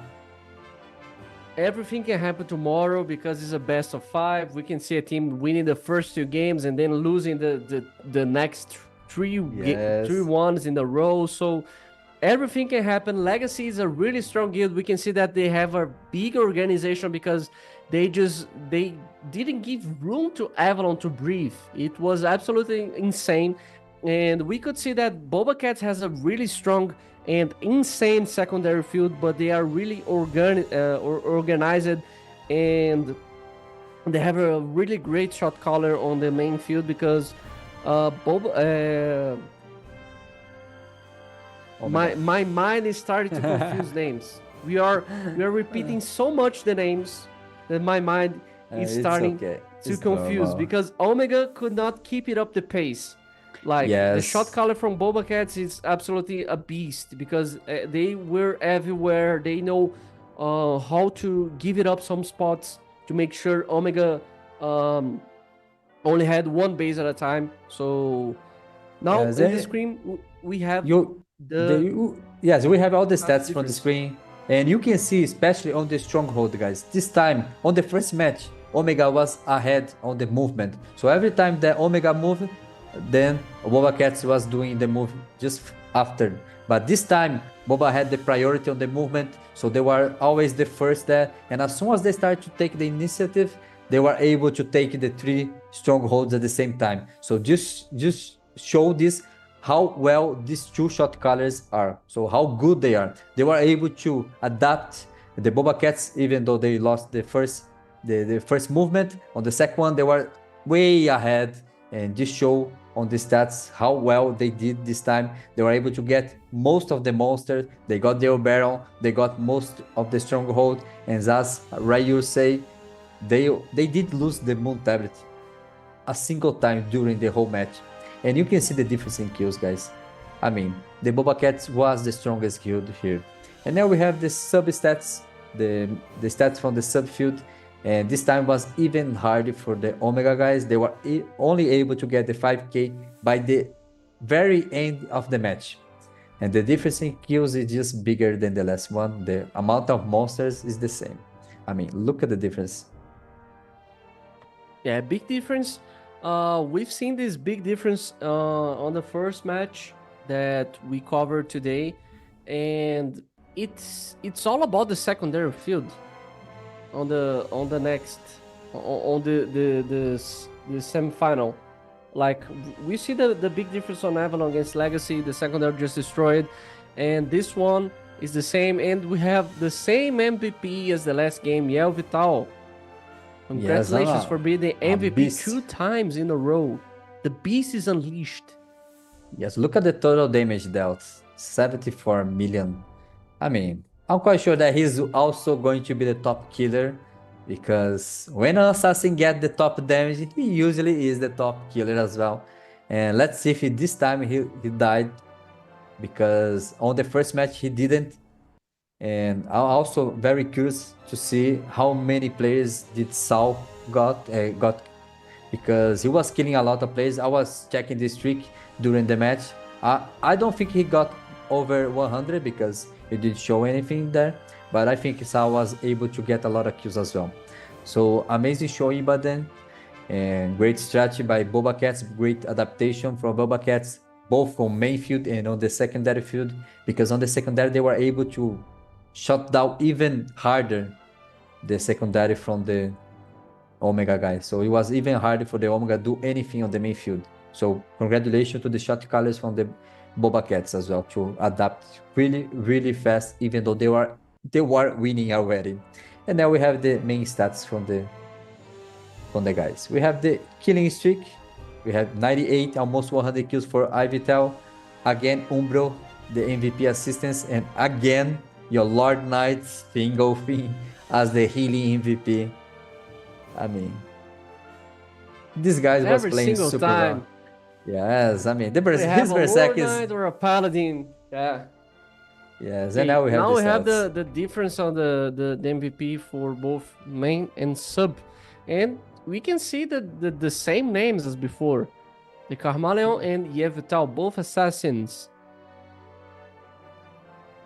You are right, and this time you can see that Charmeleon wasn't able to kill the monsters, but he was able to provide a lot of DPS. Look at the amount of DPS he was able to provide. So you can see that he was everywhere. He was able to provide a good killing for his guild and also a great support. Same thing for Ivitel. Ivitel was almost 100 kills and almost 200 assistance. And he even got 2 strongholds, so he was doing the movement all the time, which is very, very important, guys. Sometimes you just focus on kills and forget about the stronghold. Sometimes you forget about the monsters. And if it is your responsible to get the monster, if it is your responsible to get the stronghold, it doesn't matter if you do not get any kills. If you get the monster kills, if you get the strongholds, you did your job. And sometimes this is all you need to do. Okay, you don't need to chase for kills when you don't need it. And sometimes players just get that bloodlust and just try to get all the kills they can get, and sometimes they even lose some pretty good objective, and which did not happen this time, because all the other players were able to kill the monster, all the other players were able to get the stronghold. So congratulations to Boba Cats one more time, great showing for them. And now we have the stats. We have some stats. Okay. Yeah, Vital did die. Sal only died 3 times, even though the guild got a huge beat up. So you can see how strong he is. Now we can see all You the can other see stats. everyone is tiled on titles. Like There's a lot everyone of has red. a head title on the primary field. Let's see the secondary one. Yes. I don't think we're gonna have the secondary stats, but that's the primary one. But you can see literally everyone has the red one, which Yeah. is very, very important, guys. Because like I said, it's 40% more resistance, sometimes 4% more damage, and you need to have this kind of stats, otherwise you're just going to get beat up. And now we have... Okay, guys. I think we are covered for 2-day matches. I believe we are going to have more raffles going on. Just need to check with the production. But we already have who is going to face Legacy tomorrow. Boba Yes. Cats just managed to beat the face out of Omega of the finals. So props to Omega for giving up this squad show for us. We have big participation on them, and they of course leave the competition with insane in-game rewards, but they could not compete anymore for the first for the game reward, the physical rewards, and the finish reward. Oh, okay, we have some highlights on the screen right now, so check it out.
Welcome back, everyone. We just had an amazing highlights on the stream for the last match, and we were saying that we're going to have Legacy and Boba Cats tomorrow. Of course, don't forget to follow up our Discord so you can be there and get some amazing raffles, codes, and of course, be a part of that insane gossip that happens every day on the Discord. Yes, you're right. And people are already going crazy on Discord because of this match, guys. Because, like I said, it had a lot of people talking about this match, specific about this match, because Omega thought they had the win already, and Boba Cats already got the win as well. So they were exchanging some gossips and some talks on Discord, and now they're going ham there. So if you want to read some gossip, join the Discord now. Guys, we just watched the highlights now, and it's very important to mention and to point out the difference it is when you are proactive. On the first match, but before that, let's check this bracket. We saw that today we had Legacy winning Avalon, and guys, Legacy just won all their matches quite easily. They did not have any challenge so far. You could say that they are a very, very strong guild. So this is the first time they're gonna face a pretty strong guild on, which is going to be the Boba Cats. Meanwhile, Boba Cats won against Nova, one of the favorite, and then against Omega, also one of the favorite. And now they're gonna have the ultimate clash against the Legacy. And tomorrow is going to be the day that is going to decide everything. And you have one day to do your bets, guys. So don't forget to bet in this match because it is the last bet. So don't forget to guarantee more coins and bring home 6k more coins, which is going to make a huge difference because you can buy all the dark and light feathers from the shop. So going back to the match, guys, as I was saying, it's very important that you are very proactive. On the first match, you could see the Boba Cat was just playing the reaction game.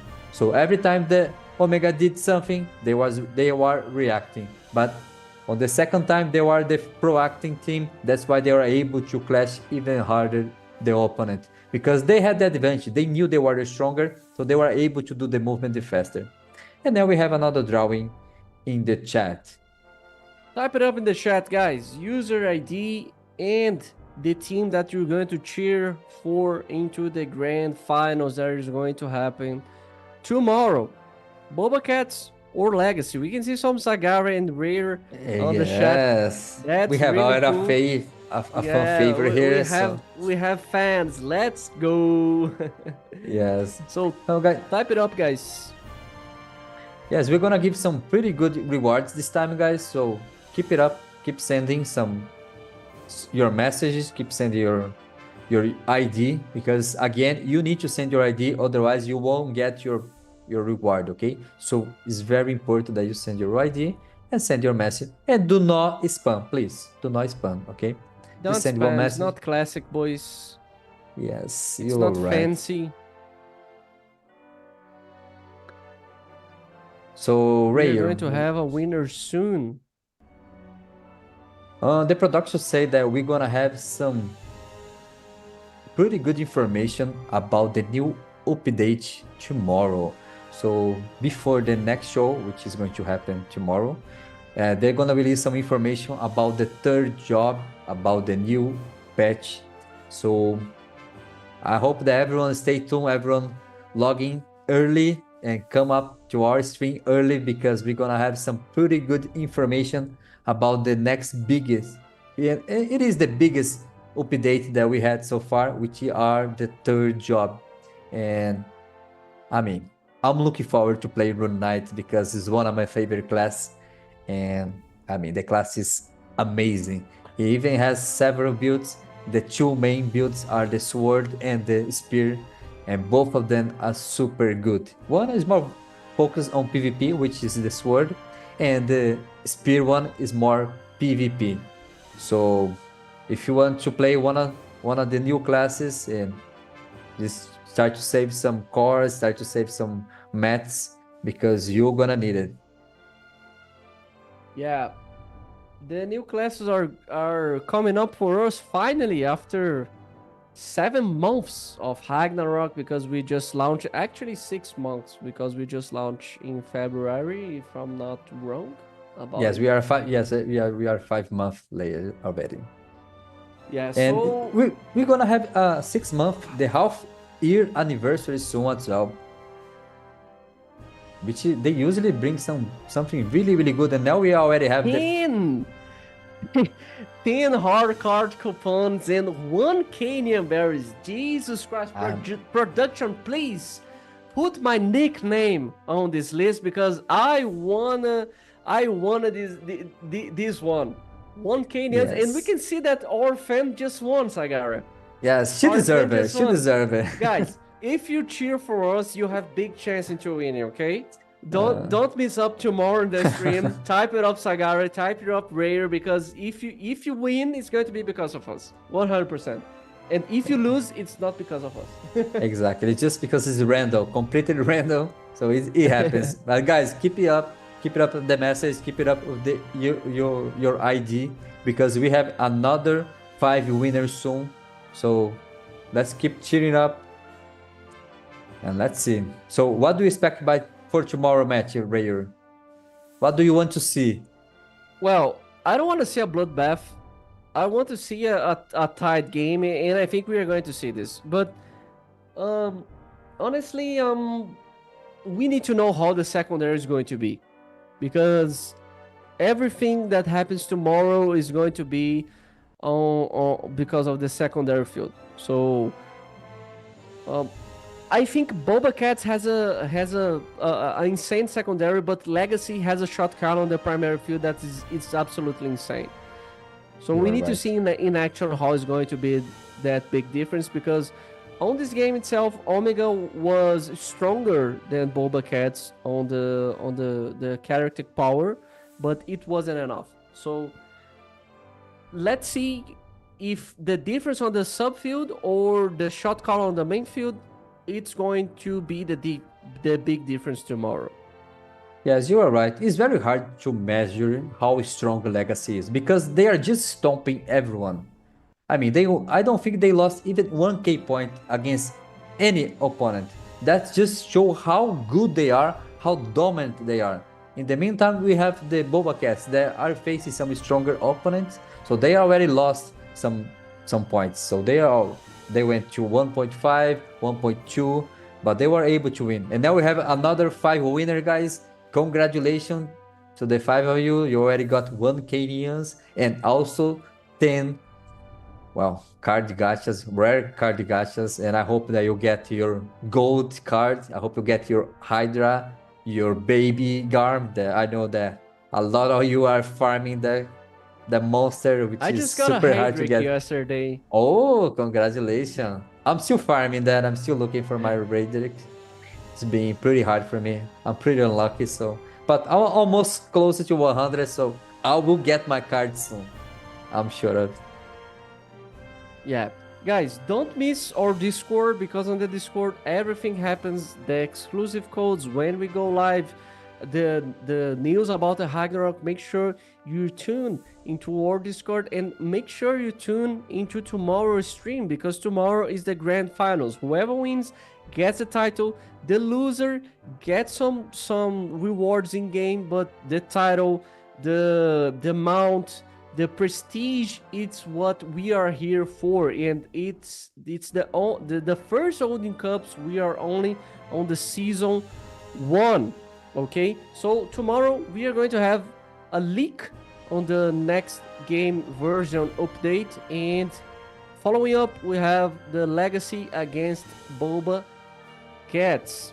Yes, you're right. And this is what I was talking about, guys. This is what the production said in the beginning of the stream. Tomorrow we're gonna have some pretty good information about the new upgrade, which is the new classes, guys. And I'm really looking forward to tomorrow.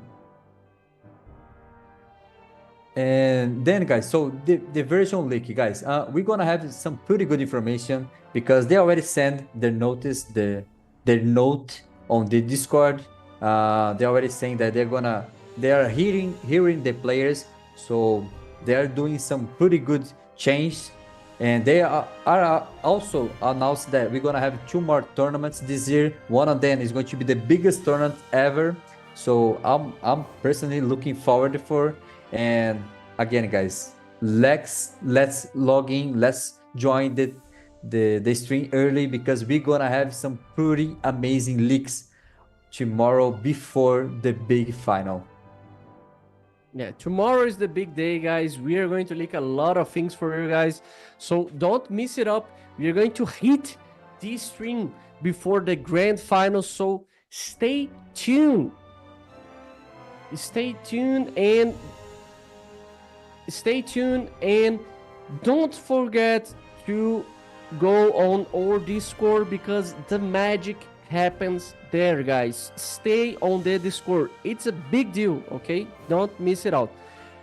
I was your host for today. I'm going to be here tomorrow with my lovely friend Sagara. We are going to miss you guys, and we're back tomorrow. And last word, Sagara? Yes, guys, thank you everyone to join, thank you everyone to participate, everyone that is sending their message, their ID on the chat. I hope to see you all tomorrow, especially on the leaks, guys, because like I said, it's going to be some pretty good leaks. So join early, and I hope to see everyone tomorrow. Bye bye and have a great night.